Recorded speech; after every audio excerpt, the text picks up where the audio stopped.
بسم الله الرحمن الرحيم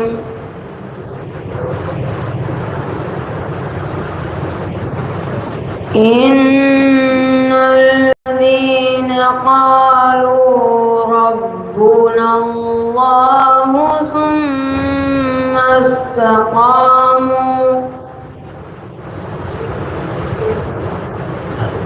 ثم استقاموا تتنزل عليهم الملائكة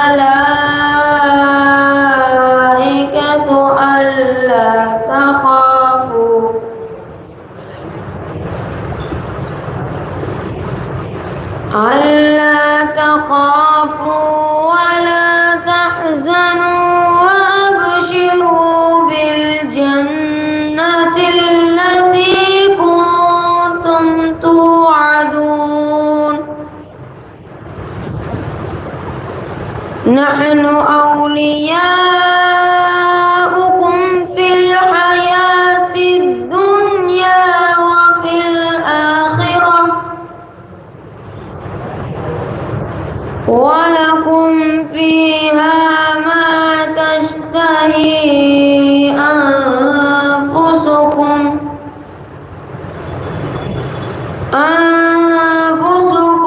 ولكم فيها ما تدعون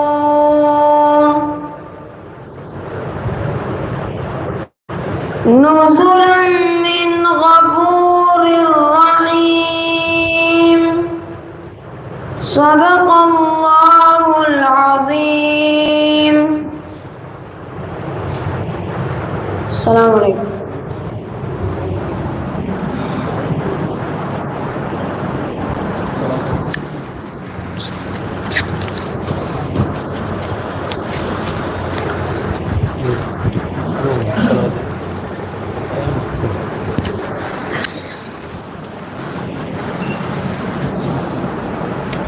Baik pagi ini, baik pagi.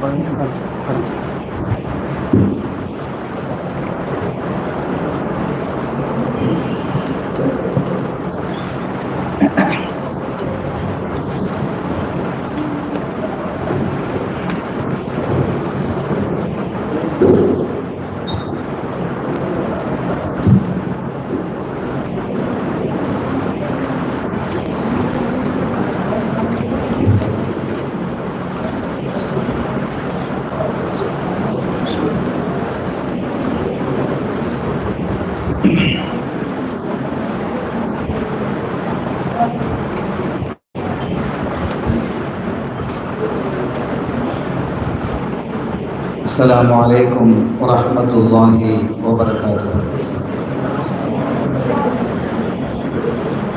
حمدا لمن خلق الإنسان وعلمه البيان والصلاة والسلام على رسول الله وعلى آله حزب الله وأصحابه جند الله وبعد. وقد قال الله تعالى في القرآن العظيم والفرقان المجيد: أعوذ بالله من الشيطان الرجيم بسم الله الرحمن الرحيم إن الدين عند الله الإسلام. சங்கைக்குரிய பெரியவர்களே, அன்பு சகோதரர்களே, உலமாக்களே, அருமை தாய்மார்களே, சகோதரிகளே, எல்லாம் வல்ல அல்லாஹுவின் பேரருளும் நபிகள் நாயகம் ஸல்லல்லாஹு அலைஹி வஸல்லம் அவர்களது நல்லாசியும் நம் அத்தனை பேர் மீதும் நிலவுமாக.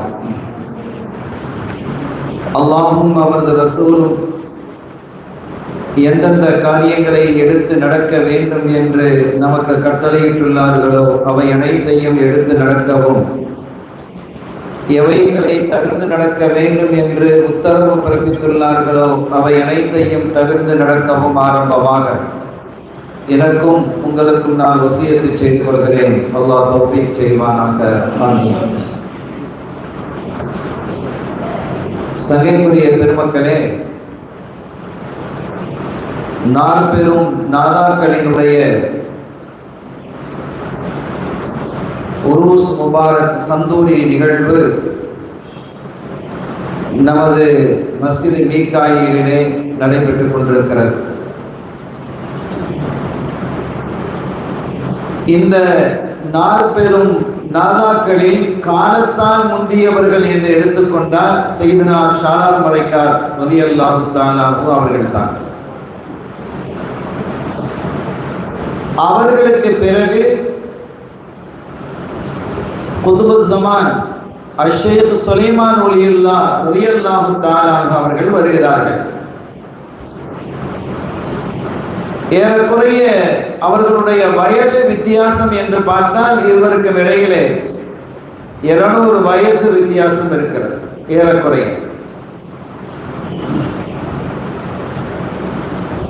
ஷேக் சுலைமான் ரலியல்லாஹு தஆலா அவர்கள் ஹிஜ்ரி 1000 பிறக்கிறாங்க. இவர்களினுடைய ஷாலார் மரைக்கார் நாயகம் ரலியல்லாஹு தஆலா அவர்களுடைய வஃபாத்து 800 சொச்சம். ஆக அதிலிருந்து கிட்டத்தட்ட ஒரு 125 அவருடைய வாழ்ந்த வயது என்று எடுத்துக்கொண்டால் ஷாலார் மரைக்கார் நாயகம் ஒரு 75 வயது வாழ்ந்தாலும் கிட்டத்தட்ட 200 வயதை தொடுகிறது, வித்தியாசம் இருக்கிறது. அதற்கு அடுத்து நம்முடைய வித்ரியாவினுடைய நாயகர் அஷேக் சதகத்துல்லா வலியுல் காதிரியுல் காஹிரி மாதிஹுர் ரசூல் மத்தாஹு தாஹா அவர்கள் திகழ்கிறார்கள். சுலைமான் ரலியல்லாஹு தஆலா அவருடைய 5 பிள்ளைகள், 5 ரத்தினங்கள் என்று நாம் சொல்லுவோம். அவர்களில் 3ஆவதாக இவங்க பிறந்தவங்க. அதனால இவங்களுக்கு நடுவுல அப்பான்னு ஒரு பெயரும் இருக்கு. நடுவுல உள்ள அப்பா 5 பேர்னா முன்னால 2 பின்னால 2. அதற்கு பிறகு சாம்ஷாப்தீன் நாயகம் வர்றாங்க. சதகத்துல்லா அப்பாவை பொறுத்தவரை அவர்கள் உலகெங்கிலும் வாழக்கூடிய தமிழ் பேசக்கூடிய முஸ்லிம்கள், மலையாளம் பேசக்கூடிய முஸ்லிம்களிடத்திலே அவர்களுடைய பெயர் மிக தெளிவாக இமாம் சதகத்துல்லா என்று பதிவாகி இருக்கிறது. அல் இமாம் சதகத்துல்லா என்றுதான் கேரளாவில் உள்ளவங்களாம் சொல்லுவாங்க. அந்த அளவிற்கு மார்க்கத்தில் தேர்ந்தவர்களாகவும் மிகப்பெரிய விற்பனராகவும் திகழ்ந்தவர்கள். குறிப்பாக இன்றைக்கு பள்ளிக்கூடங்களிலே தமிழ் பாடத்திலே சீரா புராணம் இடம்பெறுகிறது. அந்த சீரா புராணத்தை எழுதியவர்கள் என்றால் உமரப்புலவர் நாயகம் எட்டயாபுரம். அவர்களுக்கு அந்த புராணம் எழுதுவதற்கான கருவை கொடுத்தவர்கள் யார் என்றால் சதகத்துல்லா அப்பா. அவங்கள்ட்ட வந்துதான் ஸல்லல்லாஹு அலைஹி வஸல்லம் வாழ்க்கை வரலாறு அவங்க படிச்சான். யாரு? உமரப்புலவர் நாயகம். ஆக இவர்களினுடைய இந்த சிறப்பு என்பது பிரசித்தி பெற்றது. அவர்கள் பல கிரந்தங்கள் எழுதியிருந்தாலும் கூட இந்த வித்திரியா எழுதியிருக்கிறாங்க இல்லையா, இந்த வித்திரியாவுக்கு ஈடாக இன்னொரு நபி புகழ் நீண்ட கவியாக்கத்தை சொல்ல முடியாது என்று சொல்லும் அளவிற்கு அவர்கள் என்ன செஞ்சிருக்கிறாங்க, எழுதியிருக்கிறாங்க. எழுதுவதற்கான ஒரு ஆசை அவர்களுக்கு எப்படி ஏற்பட்டது என்பது குறித்து வரலாறுகளிலே செய்திகள் பதிவாகி இருக்கிறது. இவர்கள் ஹஜ்ஜுக்கு போகக்கூடிய சமயத்தில் கேரளாவிலும் அரபகத்திலும் கூட சில பொழுது சில காவியங்களும் ஓதி வந்தாங்க. ஸல்லல்லாஹு அலைஹி வஸல்லம் அவர்கள் மீது புகழ் மாலைகள் பாடி வந்தாங்க. அதுல ஒரு காவியம் தான் இந்த வித்ரியா என்று சொல்லக்கூடிய இந்த கவிதை. அப்ப இவன் அப்துல்லாஹ் பக்தாதி ரலியல்லாஹு தஆலா அன்ஹு அவர்கள் தான் இதை முதல்ல எழுதினாங்க. 2 வரியா எழுதினாங்க. 2 வரியா எழுதினாங்க. இப்போ ஒவ்வொரு ஹரஃப்லையும் 29 பைத் இருக்குது. ஆனா பக்தாதி நாயகம் எழுதுறது 21 கண்ணி தான் எழுதினாங்க. 22 இரண்டாவது கண்ணியிலிருந்து 29வது கண்ணி வரை 5 வரிகளும் அப்பா எழுதினது தான். ஆனால் 21 வரை கடைசி 2 வரி என்றால் அப்பா பக்தாதி நாயகம் எழுதுகிறது. முதல் 3 வரி அப்பா எழுதுகிறது. ஒவ்வொரு பைத்திலையும் 21 வரைக்கும், ஒவ்வொரு ஹரஃப்லையும் 21 வரைக்கும் முதல் 3 வரி நம்ம அப்பா எழுதுகிறது. அடுத்த 2 வரிகள் தான் யார் எழுதினா? பக்தாதி நாயகம் எழுதுகிறது. இந்த 2 வரியை 5 வரியாக ஆக்குறதுக்கு என்பது அது ஒரு இலக்கிய கலை. அதுக்கு பேர் தஹ்மீஸ் அப்படின்னு சொல்றது. 5 வரியாக ஹம்சான 5 தெரியும் தானே. தஹ்மீஸ் 5ஆக ஆக்குறது, 2ஆ இருக்கிறது 5 ஆக்குறது. நம்ம புர்தா ஷரீஃப் ஓதுறோம் இல்லையா, 2 வரி தான் இருக்குது. அமீன் ததக்குரி ஜீலானி பேரி சலமி மாசு இப்படி ஓதுறமே, அது 2 வரி தான் இருக்கு. ஆனா அதுக்கே தஹ்மீஸ் இருக்கு. 5 வரியிலேயும் புர்தா இருக்கு. அதே 5 வரியா ஆக்கி இருக்கிறான். இப்படி 2 வரியாக இருக்கக்கூடிய பைத்துகளை 5 வரியாக ஆக்குறது. அப்படி 5 வரியாக ஆக்கும் போது முதல்ல 2 வரி இருக்கும். அதுக்கு பிறகு ஒரு 3 வரியை கொண்டு சேர்க்கிறது. அதுவே கடினமானது. ஆனா முதல்ல அது ஏற்கனவே இருக்கிற 2 வரிக்கு முன்னால 3 வரியை கொண்டு சேர்க்கிறது கடினமானது. கடினம். நம்ம அப்பா அதை தான் செஞ்சுக்கிறாங்க. இப்போ ஒரு ஆளு ஒரு சப்ஜெக்ட் பேசிட்டு போயிட்டான்னு வைங்க, அதை தொடர்ந்து பேசுறது, அது தொடர்ந்து எழுதுறது. இப்படி எழுதிட்டாங்க. ஒரு வழியை கோடிட்டு போட்டுட்டா அவன் கோடு போட்டா வீடே கட்டிடுவான் அப்படின்னு சொல்லுவாங்களா இல்லையா? ஒரு கோடு போட்டினா போதும் வீடு கட்டிடுவான். அப்போ ஒரு ஸ்டார்டிங்க வந்துருச்சு. பக்தாதி நாயகம் 2 கோடு போட்டுட்டாங்க. அப்ப நம்ம என்ன செஞ்சலாம்? 3வது 4வது 5வது வரியை எழுதிடலாம். ஆனா அப்பா அப்படி எழுதில்ல, அதுக்கு முன்னால எழுதி இருக்கிறாங்க. அந்த 2 வரி பின்னால கொண்டு வந்து சேர்க்கிறாங்க. இப்படி நிறைய தனிப்பட்ட விசேஷங்கள் இந்த வித்திரியாவில் இருக்கிறது. இப்படி 21 கண்ணி வரை முதல் 3 வரிகள் நம்ம அப்பாவுடையது. மீதி இருக்கக்கூடிய 4வது 5வது வரி தான் பக்தாதி நாயகனுடையது. 22லிருந்து 29 வரை உள்ள அந்த 8 கண்ணிகளும் 5 வரியும் அப்பாவுடையது தான். ஹர்ஃபு மீம்ல மட்டும் 30 கண்ணி என்ன செஞ்சிருக்கிறாங்க, சொல்லியிருக்கிறாங்க. இது நம்ம ஒரு விளக்கத்துக்கு எடுத்துக்கிறோம். இது ஒரு அதிசயமான ஒரு விஷயம் தான். ரொம்ப அற்புதமாக எழுதியிருக்கிறாங்க. இதனுடைய விளக்கத்தை நீங்க எடுத்துக்கிட்டீங்கன்னா ரொம்ப அற்புதமான விளக்கம், ஆச்சரியமான பல செய்திகளை என்ன செய்யறாங்க, சொல்றாங்க. ஸல்லல்லாஹு அலைஹி வஸல்லம் அவருடைய வாழ்க்கை வரலாறுகளுடைய வாழ்க்கையினுடைய எல்லா பகுதிகளையும் தொட்டு பேசுறாங்க. முழுமையா சொல்லி முடிக்க முடியுமா? ஸல்லல்லாஹு வரலாற சொல்லி முடிக்க எத்தனை 1000 கவிஞர்கள் பிறந்தாலும் அவர் புகழ் பாடி முடியாது. பாட முடியாது இல்ல, பாட முடியும், பாடி முடியாது. முடிஞ்சிருமா? முடியாது. பாடிக்கிட்டே இருக்க வேண்டியதான். ஏன்னா அல்லாஹ் உங்களினுடைய அந்தஸ்தை நாம் உயர்த்தி கொண்டே இருக்கிறோம். நம்ம பாடிக்கிட்டே இருக்க வேண்டியதான், அது உயர்ந்து போய்கிட்டே இருக்க வேண்டியதான், பாடிக்கிட்டே இருக்க வேண்டியதான். அப்படி ஒரு தனித்தன்மையையும் மகத்துவத்தையும் ரப்புல் ஆலமீன் அல்லாஹ் தன்னுடைய ஹபீப் முஹம்மது ரசூலுல்லாஹி ஸல்லல்லாஹு அலைஹி வஸல்லம் அவர்களுக்கு வழங்கி இருக்கிறார். ஆக இந்த இவ்வளவு பெரிய கண்ணிகள் 2000 சொச்ச வரிகள் இருந்த பொழுதிலும் கூட ஸல்லல்லாஹு அலைஹி வஸல்லம் அவருடைய வரலாற்றை முழுமையாக சொல்லி முடிக்க முடியாது. அது யாராலையும் முடியாது. அப்படி ஒரு வரலாறு சொல்லி முடிக்கிறது அது ஒரு ஆளால தான் முடியும். யாரால முடியும்? அல்லாஹ்வால தான் முடியும். அப்படிப்பட்ட ஒரு உயர்ந்த நிலையை அல்லாஹ் தஆலா ஸல்லல்லாஹு அலைஹி வஸல்லம் அவர்களுக்கு கொடுத்திருக்கிறார். அதை தன்னுடைய அற்புதமான இந்த கவிதையிலே அருமையாக கொண்டு வந்திருக்கிறார். இதுல ஒவ்வொரு தலைப்பாக நம்ம அதில் கொள்ள முடியும். ஆனா இன்னைக்கு நம்ம அவ்வளவு எடுக்கிறது இல்லை. இன்னைக்கு நம்ம ஒரே ஒரு பைத்தை மட்டும்தான் நம்ம விளக்க சொல்லப்போம். அதுக்கே நேரம் சரியாயிடும். ஏன்னா இதுல நம்முடைய அப்பா அவர்கள் எழுதியிருக்கக்கூடிய இந்த அற்புதமான காவியத்திற்கு ஷரஹ் ஒன்று எழுதியிருக்கிறாங்க. நஃபஹாத்துல் இத்ரியா, ஷரஹ் அலா கஸீதத்தில் வித்ரியா அப்படின்ட்டு ஒரு ஷரஹ் விளக்க உரை எழுதியிருக்கிறாங்க நம்ம ஊரை சார்ந்த மகான் அவர்கள். அந்த ஷரஹ் இருக்கிற ரொம்ப ஆச்சரியமான ஒரு ஷரஹ், அதாவது விளக்க உரை, ரொம்ப ரொம்ப அழகான ஒரு விளக்க உரையாக, மனசுக்கு ரம்மியமாக இருக்கக்கூடிய ஒரு விளக்க உரையாக அந்த கிதாபுகள் சில வீடுகள்ல இருக்குது. அரபு தமிழ்ல எழுதியிருக்கிறார்.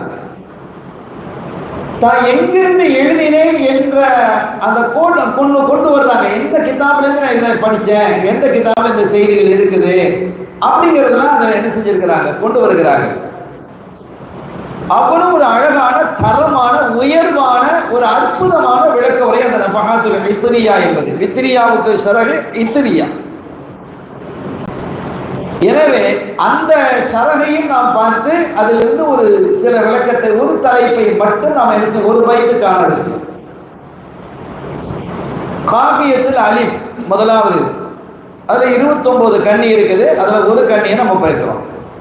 فما دون مولاه به فقد استخف وما حاله إذ كل هائلة تخف فلما نعى الناموس والقلب في سخف أتاه النداء يا سيد الرسل لا تخف أنا الله مني بالتحيات تبدأ. இந்த ஒரு பைத்து தான், 5 வரி, ஒரு பைத்து. என்ன சொல்றாங்கன்னா, இது மேராஜினுடைய சப்ஜெக்டை பேசிக்கிட்டே வர்றாங்க. ஸல்லல்லாஹு அலைஹி வஸல்லம் அவர்கள் மேராஜுக்கு போனாங்க இல்லையா, 53வது வயசுல போனாங்க அல்லது 52வது வயசுல போனாங்க. 2 கருத்து இருக்கு. அப்ப அப்படி போகும்போது அந்த நஃபஹாத்துல் இத்ரியாவிலே ஸல்லல்லாஹு அலைஹி வஸல்லம் அவர்கள் புறப்பட்டதிலிருந்து போய் திரும்பி சேர்ந்த அந்த நிகழ்வு வரை அதில் குறிப்பிடுறாங்க. இப்ப அந்த மேராஜினுடைய அந்த முழு நிகழ்வை நாம் பேசுறதாக இருந்தால், இந்த மேராஜை மட்டும், இப்ப இது எல்லாத்தையும் இல்லை, மேராஜ் மட்டுமே நம்ம பேசுறதாக இருந்தா 3 நாள் அந்த மஜ்லிஸ் நடக்குது இல்ல, 3 நாளும் போகுது.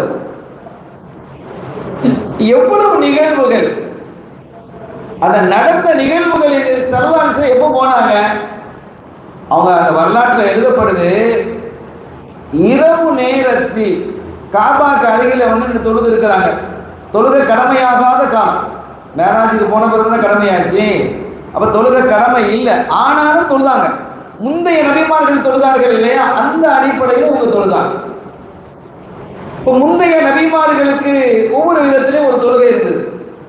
சில நபிமார்களுக்கு தொழுகையில சுஜூது இல்லாமல் இருந்திருக்கு, சில நபிமார்களுக்கு இருந்திருக்கு. சில நபிமார்களுக்கு அத்தஹியாத்து கிடையாது, சில நபிமார்களுக்கு அத்தஹியாத்து இருக்கு. சில நபிமார்களுக்கு நிலை இருந்துக்கு, அல்லாஹ் தக்பீர் கட்டி நிலையில் நிற்கிற மாதிரி இல்லையா, அது இல்லாமல் இருந்திருக்கு. இப்படி ஒவ்வொரு நபிமார்களுக்கும் வேறு விதமான தொழுகை இருந்திருக்கு. ஆனா சில அறிஞர்கள் சொல்றாங்க, நம்ம ருக்கு செய்யறமா இல்லையா, இந்த ருக்கு எந்த நபிமார்களுக்கும் வழங்கப்படலையா, இந்த உம்மத்துக்கு மட்டும்தான் என்ன செஞ்சிருக்குது, வழங்கப்பட்டிருக்கு. சரி, இது வேறு செய்திகள். அப்ப ஸல்லல்லாஹு அலைஹி வஸல்லம் அவர்கள் மேராஜுக்கு போவதற்கு முன்பாக தொழுதுகிட்டு தான் இருந்தாங்க, தொழுது கொண்டே இருந்தார்கள். அதை பார்த்து அன்னை திலகம் ஹதீஜா நாயகி என்ன செஞ்சாங்க, தொழுதாங்க. மேராஜுக்கு போகிற நேரத்தில் ஹதீஜா நாயகி இல்லையே, வஃபாத் ஆயிட்டாங்க. அப்ப அந்த வருஷம் தான் அவங்க வஃபாத் ஆயிட்டாங்க. அபூ தாலிப் நாயகம் வஃபாத் ஆயிட்டாங்க. இந்த 2 தான் பெரிய கவலை அவங்களுக்கு ஏற்படுத்தி. ஸல்லல்லாஹு அலைஹி வஸல்லம் 2 பேரும் அப்படி பக்க பலமா இருந்தவங்க. அன்னைய திலகம் செய்ததுனா ஹதீஜா நாயகி ரலியல்லாஹு தஆலா அன்ஹா அவர்களும் செய்தனா அபூ தாலிப் நாயகம் அவர்கள், அலிநாயகத்தினுடைய வாப்பா. இந்த 2 பேரும் பக்க பலமாக இருந்தாங்க. அவங்க 2 பேரும் வஃபாத் ஆனது ஸல்லல்லாஹு அலைஹி வஸல்லம் அவர்களுக்கு மிகுந்த கவலையை தந்தது. அதனால் அந்த வருஷத்துக்கு ஆமுல் ஹுஸ்ன், கவலை ஆண்டு என்ற பெயர் வந்தது. இந்த கவலையை போக்குவதற்கு ரப்பல் ஆலமீன் அல்லாஹ் ஜல்ல ஷானஹு வ தஆலா தன் என்ன பார்க்க வாங்கன்னு அழைச்சான். அதுக்கு மேல ஒண்ணு இருக்கா? அல்லாஹ்வினுடைய தரிசனத்துக்கு மேல எதுவும் கிடையாது. உச்சமான நிலை என்றால் அல்லாஹ்வுடைய தரிசனம். ஒரு மனிதன் சொர்க்கலோகத்துக்கு போயிட்டான்னு வைங்க, அல்லாஹ் நம்மை எல்லாம் சொர்க்கத்தில் இணைப்பானாக. சொர்க்கலோகத்துக்கு போயிட்டா அவன் கற்பனை பண்ணி பார்க்க முடியாத சுகங்கள் எல்லாம் சொர்க்கலோகத்தில் இருக்கு. நம்ம கற்பனையே பண்ணி பார்க்க முடியாது. நீங்க எப்படி கற்பனை பண்ணி பார்த்தாலும் அது தோடு போயிடும்.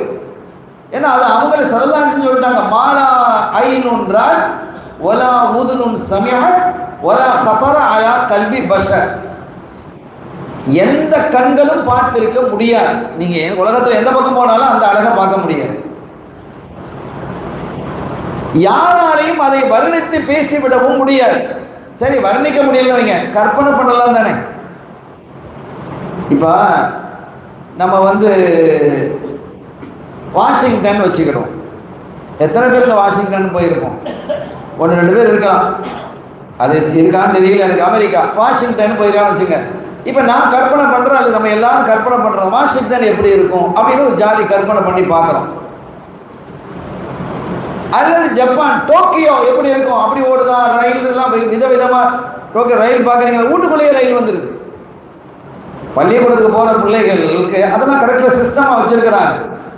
வீட்டுக்குள்ளேயே என்ன செஞ்சணும், அப்படி இப்போ வீடுன்னு வைங்களேன், இது வீடு, அந்த வீட்டுக்குள்ளே கீழே வந்துடும். வந்த உடனே அது மேலே நின்ற உடனே மேலே திறக்கும், லிஃப்ட் மாதிரி மேலே வரும், பிள்ளை வீட்டுக்குள்ளே வந்துடும். இதெல்லாம் பெரிய ஆச்சரியமா இருக்குல்ல. இதெல்லாம் ஒண்ணுமே இல்லைங்கிறான். இதெல்லாம் ஒண்ணுமே கிடையாது ஆகிறது சொர்க்கத்தை எண்ணி பார்க்கும்போது. சரி, ஏதோ ஒரு கற்பனை பண்ற அந்த டோக்கியோவையோ வாஷிங்டனையோ லண்டனையோ எதையாவது ஒன்று கற்பனை பண்ணி பார்க்குறோம் வைங்க. அந்த கற்பனை சரியாகவும் இருக்கலாம் பிழையாமல் இருக்கலாம். நான் எப்படி கற்பனை பண்ணானோ அதே மாதிரி இருக்குதுடா அப்படின்னு ஒருத்தர் ஊருக்கு போகிறான், லண்டனுக்கு போகிறான், நான் நினைச்ச மாதிரியே இருக்கு. அப்போ இன்னொருத்தர் கற்பனை பண்ணுறான், அவன் பார்க்குறான், நான் நினைச்சது ஒன்று இதுக்கு இருக்கிற மாதிரி ரொம்ப பிரமாண்டமாக இருக்கப்பா சொல்லலாம். இல்லை, இருக்கவும் செய்யலாம், இல்லாமல் இருக்கலாம். ஆனால் நீங்கள் சொர்க்கத்தை பற்றி எப்படி கற்பனை பண்ணினாலும் அது தவறாகத்தான் முடியும், சரியாக இருக்காதுங்கிறாங்க. செல்வாரி முடியாதுங்கிறாங்க, முடியவே முடியாதுங்கிறாங்க. இப்போ அதுக்கு பல வரலாறுகள் ஹதீதுகளில் வருது. சொர்க்கலோகத்தில் எத்தனையோ தர்ஜாக்கள் இருக்கு. சொர்க்கம் 8 வகை இருக்கு, அது சொல்லல. ஒரே இதுலேயே கூட எத்தனையோ தர்ஜாக்கள் இருக்கு. எத்தனையோ தர்ஜாக்கள் இருக்கும்போது ஒரு தர்ஜாவுக்கு இன்னொரு தர்ஜாவுக்கு இடையில எவ்வளவு பெரிய வித்தியாசம் இருக்குங்கிறத சொல்றாங்க. ஹதீதுகளில் வருது பாருங்க. இப்போ ஒருத்தர் இருக்கிறாரு, அது நம்ம தெரிஞ்ச ஒருத்தர் இருக்கிறாருன்னு வச்சுக்கணுமே, அவர் ஒரு அந்தஸ்துல இருக்கிறாரு. அவரை விட கூடுதல் அந்தஸ்துல நெக்ஸ்ட் அந்தஸ்துல ஒருத்தர் இருக்கிறார், கொஞ்சம் உயர்வா இருக்கிறார், ஒரு கிரேட் கூடிட்டார். இந்த 2 பேருக்கு இடையில உள்ள தூரம் எப்படி இருக்குன்னு தெரியுமா? ஒரு நட்சத்திரத்துக்கும் பூமிக்கு இடையில உள்ளது. நட்சத்திரம் எவ்வளவு இருக்கு? எத்தனை மாசம் பயணம் பண்ணி போறான் மேல அங்க போய் அடையிறதுக்கு. அது எவ்வளவு பெரிய வேகமாக போகக்கூடிய ராக்கெட்டு, விளங்கிட்டா? அப்ப நம்ம சாதாரணமாக ஒரு ஃபிளைட்ல போனாலே கூட, ஒரு கற்பனைக்கு சொல்றேன், ஃபிளைட்ல போனாலே இந்த பூமியிலிருந்து அந்த நட்சத்திரத்தை ஃபிளைட்ல போனால் போய் அடைவதற்கு கிட்டத்தட்ட 1.5 வருஷம் ஆகும். 1.5 வருஷம் தொடர்ந்து பிரயாணிக்கணும். அப்படி 1.5 அவ்வளவு தூரத்துல ஒரு தர்ஜாவும் இன்னொரு தர்ஜாவும் இருக்கு அப்படிங்கிறாங்க. அப்ப இவ்வளவு பெரிய சொற்கலோகத்துல அவ்வளவு அற்புதங்கள் நினைச்சே பார்க்க முடியாது. அவ்வளவு அதிசயங்களை ரப்பல் ஆலமீன் அல்லாஹ் ஜல்லஷானஹு வச்சிருக்கிறான்.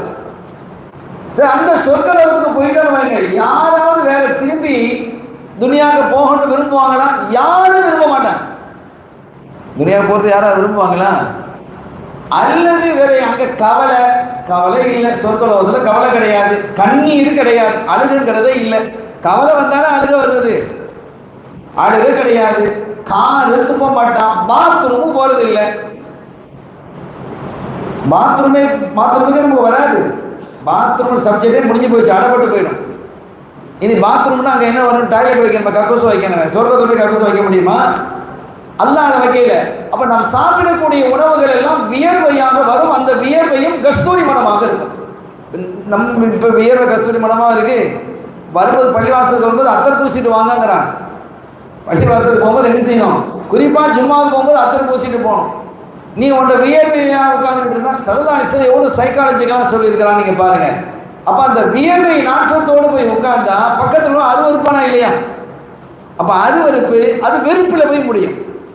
எனவே இந்த நிலையெல்லாம் இருக்கக்கூடாது, என்னுடைய உம்மத்தில் வெறுப்பு நிலை ஏற்படக்கூடாதுங்கிறது ஒவ்வொரு கட்டத்திலையும் சல்லல்லாஹு பாதுகாத்து வந்திருக்கிறாங்க, பேசி இருக்கிறாங்க. இந்த வெறுப்பு தன்மைங்கிறது இருக்கக்கூடாது. அத்தகைய கல்வை உடையவர்களாக ரொம்ப லேசா சொர்க்கம் போயிடுவாங்க. அருமையான பெருமக்களே, எனவே இப்படி அற்புதங்கள் குவித்து கிடக்கக்கூடிய அந்த சொர்க்கலோகத்தில் ஒரே ஒரு சமயத்தில் மட்டும் மக்கள் கவலைப்படுவாங்க. ஒரே ஒரு சமயத்தில் மட்டும். எப்ப அப்படின்னு கேட்டா, திடீர்னு அல்லாஹ்வை பார்க்கக்கூடிய வாய்ப்பு கிடைக்கும் சொர்க்கவாதிகள். அல்லாஹ் நமக்கு நசீபாக்கி வைப்பான். அதை விட மேல ஒண்ணும் கிடையாது. அப்ப அதுல வரலாற்றுல எழுதுறாங்க, ஹதீஸை அடிப்படையாக வைத்து திடீரென்று ஒரு வித்தியாசமான காற்று வீசும். அந்த காற்று எப்படி இருக்குன்னு சொன்னா, அந்த மாதிரி ஒரு ரம்மியமான காற்றையும் மனமான ஒரு காற்றையும் அனுபவிச்சிருக்கவே முடியாது. நல்ல வெயில் அடிக்குதுன்னு வைங்க, அப்பா மூச்சு முட்டுதுப்பா, வெயில் தாங்க முடியல அப்படி இப்படின்னு வந்து ஏசிக்குள்ள போயிட்டாங்க அப்படின்னு சொல்றானா இல்லையா? எவ்வளவு பெரிய ஒரு ஜாலியா இருக்கா இல்லையா, சந்தோஷமா இருக்கா இல்லையா? அந்த ஏசிக்குள்ள போன உடனே அப்பா அப்பா துப்பையை கழுத்தி சட்டையை கழுத்தி அப்பா அதெல்லாம் ஒரு இன்பமா இருக்கு. அப்ப இதெல்லாம் ஒரு நிலைமை அப்படின்னா, அல்லாஹ் அந்த காற்று, அந்த அல்லாஹ் ஒரு காற்றை அனுப்புகிறான் சொர்க்கவாதிகளுக்கு. அந்த காற்று இருக்குது, அது ஏற்கனவே எல்லாமே ஏசியா தானே இருக்கு. சொர்க்கத்துல வெயில் சுட்டா இருக்க போது வெயில் கிடையாது, ஒன்றும் கிடையாது. இரவு பகலே கிடையாது அங்க. இப்ப இரவு அமெரிக்கா எடுத்துட்டா பகல், நமக்குன்னு ஒரு 10 மணி நேரம் போயிட்டா பகலாயிடும். அங்க அதெல்லாம் கிடையாது. சூரியன் சந்திரன் இந்த அதெல்லாம் இரவு, அதெல்லாம் ஒன்றும் இல்லையே. அது ஒரு வித்தியாசமா இருக்கும். நம்ம நினைச்சு பார்க்குற மாதிரி டூ மச் டிஃபரெண்ட். ரொம்ப அற்புதம், ரொம்ப மன நிறைவான ஒரு வாழ்க்கை. அல்லாஹ் அப்படி ஒரு வாழ்க்கையை வச்சிருக்கிறாங்க. ஆனா அந்த சமயத்தில் இந்த மாதிரி காற்று வீசும் பொழுது மக்களுக்கு ரம்மியங்கிறது ஒரு பக்கம் இருக்க, சந்தோஷம் ரொம்ப அதிகமாயிடும். ஏன்னா அது அவங்களுக்கே தெரியும், அல்லாஹ் நம்ம பார்க்க போறோம், அல்லாஹ் நமக்கு காட்சி தர போறாங்க. அப்ப அல்லாஹ்வுடைய காட்சி எப்படி அமையும் என்பதை பற்றி எல்லாம் ரொம்ப பெருசா எழுதுறாங்க. ஒரு இடத்துல மக்கள் கூடி, நான் அவ்வளவு செய்திக்கு போகல, நான் இந்த மேராஜ் தொட வேண்டியிருக்கு. அப்ப அந்த இடத்துல அல்லாஹ்வினுடைய காட்சி வந்த போது மக்கள்லாம் குதூகலிச்சிருவாங்க. ஏன்னா இதுவரை அனுபவித்த இன்பத்தை சுகத்தை விட கோடி கோடி கோடி மடங்கு அல்லாஹ்வை பார்க்கிறது. அவ்வளவு இன்பத்தை அல்லாஹ் அதில் வச்சுக்கிறான். அவன் பெருமைக்குரியவன் இல்லையா? அவ்வளவு அழகானவன். ஸல்லல்லாஹு அலைஹி வஸல்லம் சொல்றாங்க, அல்லாஹ் மிக அழகானவன், அழகாக இருப்பதை விரும்புகிறான். அழகா இருக்கிறது விரும்புகிறான். சாபித் இப்னு கைஸ் இப்னு ஷுமாஸ் ரலியல்லாஹு தஆலா ஒரு பெரிய சஹாபி, கொஞ்சம் வசதியான சஹாபி. அந்த சஹாபி தான் நம்ம பள்ளிவாசல் மஸ்ஜித் ஈமான கட்டினது அந்த சஹாபி தான். ஹலீஃப் அவங்களுடைய ஸல்லல்லாஹு அலைஹி வஸல்லம் ஸ்பீக்கர், ஹதீபு ரசூலில்லான்னு அவங்களுக்கு பேர். ஸல்லல்லாஹு அலைஹி வஸல்லம் யாராவது ஒரு குழுக்கள் வந்தா, வெளிநாட்டில் இருந்தோ அரசர்களோ குழுக்கள் அனுப்பியிருந்தா, அந்த குழுக்கள்கிட்ட சர்வாசம் பேசுவாங்க. ஒருவேளை பேசாம வேற பணிகள் இருந்துன்னு சொன்னா பேசுறதுக்கு யார் அனுப்புவாங்கன்னா இவங்க தான் அனுப்புவாங்க. சாபித் இப்னு கைஸ் இப்னு ஷுமாஸ் ரலியல்லாஹு அன்ஹு அவங்க தான் அனுப்புவாங்க. அவங்க தான் இந்த பள்ளியவே செஞ்சிருக்கிறாங்க, எழுப்பி இருக்கிறாங்க. இப்படி வரலாறு இப்படி நீண்டுகிட்டே போகுது. சங்கைக்குரிய பெருமக்களே, அப்ப அந்த அற்புதமான இடத்துல ஸல்லல்லாஹு அல்லாஹ் காட்சி அளிக்கிறான். அதை யாராலையும் வர்ணிக்க முடியாது. அப்படி ஒரு குதூகலம், அப்படி ஒரு சந்தோஷம், அப்படி ஒரு மன நிறைவு, அது எப்படின்னு நினைச்சு பார்க்க முடியாது. மற்ற எல்லா இதுவரைக்கும் அனுபவித்து வந்த அத்துணை மகிழ்ச்சியும் சந்தோஷமும் அதையெல்லாம் தாண்டியதா இது இருக்கும். அல்லாஹ் கேட்பான், உங்களுக்கு என்ன வேணும்னு கேட்பான். என்ன வேணுமா? நாங்க நினைக்காதெல்லாம் கிடைச்சிட்டு இருக்குது, என்ன கேட்கணும்னு எங்களுக்கு தெரியலையே. இதுக்கு நாங்க ஒரு 100 வரைக்கும் நினைச்சோம், அவ்வளவுதான் எங்களுக்கு தெரியும். நீ 100ஐயும் தாண்டி 200ஐயும் தாண்டி 1000ஐயும் தாண்டி லட்சத்தையும் தாண்டி கோடியும் தாண்டி தந்து உட்கார வச்சிருக்கிறான். இப்படிலாம் இருக்குங்கிறதே எங்களுக்கு தெரியாது. இதுக்கு மேல என்ன இருக்குங்கிறதே எங்களுக்கு தெரியாது. அல்லாஹ் என்னுடைய பொருத்தத்தை உங்களுக்கு தர்றேன்லாம் சொல்லி அந்த பேச்சு முடியுது. முடியும் போது இந்த மக்கள் சொல்லுவாங்க, நீ எங்க அல்லாஹ் கேட்டியே, நம்மலாம் சொல்லுவோம் இன்ஷா அல்லாஹ். நம்ம சொல்லுவோமா, நீ என்ன வேணும்னு கேட்டல, ஒன்னே ஒன்று நாங்கள் கேட்குறோம். எங்களுக்கு தந்திருக்கக்கூடிய இந்த மாட மாளிகைகள், கூட கோபுரங்கள், ஒரு ஆளுக்கு எவ்வளவு பெரிய ஆக குறைஞ்ச வீடு எவ்வளவு தெரியுமா? ஒரு மனிதனுக்கு வழங்கப்படக்கூடிய வீடு இருக்குல்ல சொர்க்கவாதியில, ஆக கடைசி கேட்டகரியில இருக்கிறவன், தரஜால இருக்கிறவன், அவன் தான் கடைசி ரேங்க். அவனுக்கு வீடு இந்த உலகம் எவ்வளவு பெருசா இருக்கு, அந்த அளவு நம்ம காய் பண்ண அளவு தந்தாலே எவ்வளவு பெருசா இருக்கும் ஒரு வீடு. அப்படி இருந்தா துனியா இது ஒரு வீடு வச்சு என்ன செய்வான்? உலகம் அளவுக்கு இருந்தா ஒரு வீடு, எல்லாம் அமெரிக்கா அடங்கிறது, மக்கா அடங்கிறது, மதீனா ஷரீஃப் அடங்கிறது, லண்டனு, ஜப்பானு, ஸ்ரீலங்கா எல்லாம் அடங்கிறது, எல்லாம் சேர்த்து ஒரு வீடு. எப்படி இருக்கும்? வீட்டுக்குள்ள எப்படிப்பா இருக்கிறது? பயமா இருக்காதுன்னா அப்படிலாம் கிடையாது, பயம்லாம் இருக்கு. அங்க என்ன பயம்? பயத்துக்கு அதுக்கு சம்மந்தம் இல்லையே. இங்க நாம ஒரு வீட்டை கட்டிட்டு, ஒரு மாடியை கட்டிட்டு, வீட்டுக்கெல்லாம் ஆட்கள்லாம் பாறையில் போய் உட்காந்துட்டு இருப்பாங்க. இங்க அம்மா மௌன் உட்காந்து பயந்துகிட்டே இருப்பாங்க. ராத்திரி வேற யாரா வந்து படுக்கிறது, சொந்தக்காரங்களாம் ஒரு படுக்க வச்சுக்கிறாங்க. பார்க்குறோமா இல்லையா? தனியா படுக்கிறதுக்கு பயம். ஆனா இவ்வளவு பெரிய வீடா இருந்தா என்ன செய்யறது அப்படின்னா கிடையாது. அந்த வீடு முழுவதும் பணியாளர்கள் இருப்பாங்க உங்களுக்கு ஹிதுமத்துக்கு.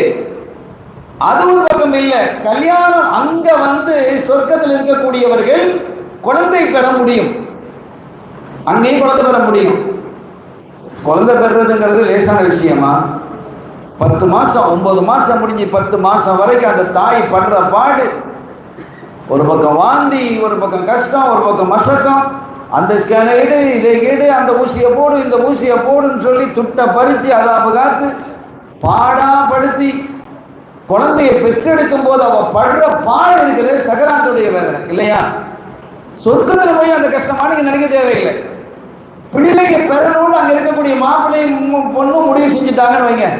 நம்ம இன்னைக்கு ஒரு பிள்ளையை பெற்று எடுத்துருவோமே அப்படின்னு சொன்னா அவன் முடிவு செஞ்சுட்டா போதும், அன்னைக்கு வாழ்ந்தா போதும், அன்னைக்கே குழந்தை உண்டாகி அன்னைக்கே குழந்தைய பெற்றுருவாங்க. ஒரே நாள், அன்னைக்கு ஒரு நாளும் கிடையாது, அன்னைக்கு அது முடிஞ்சிடும். ஒரு பிரசவ வழியும் கிடையாது, ஒரு நர்ஸும் கிடையாது, ஒரு டாக்டரும் கிடையாது, ஒருத்தரும் கிடையாது, முடிஞ்சு போச்சு. அந்த பிள்ளை பிறந்து உடனே வளர்ந்துடும், 33 வயசுக்கு வந்துடும். அந்த பிள்ளை பிறந்து 33 வயசுக்கு வந்துடும். அப்போ வாப்பா அம்மா எத்தனை வயசுல இருக்கிறோம்? வாப்பா அம்மாவும் 33 வயசுல தான் இருக்கிறோம். எல்லாம் கூட்டாளி மாதிரி தான். வாப்பாவும் 33. இப்போ நம்ம வாப்பா இருக்கா இல்லை, நமக்கு எல்லாருக்கும் வாப்பா இருக்கிறாங்க.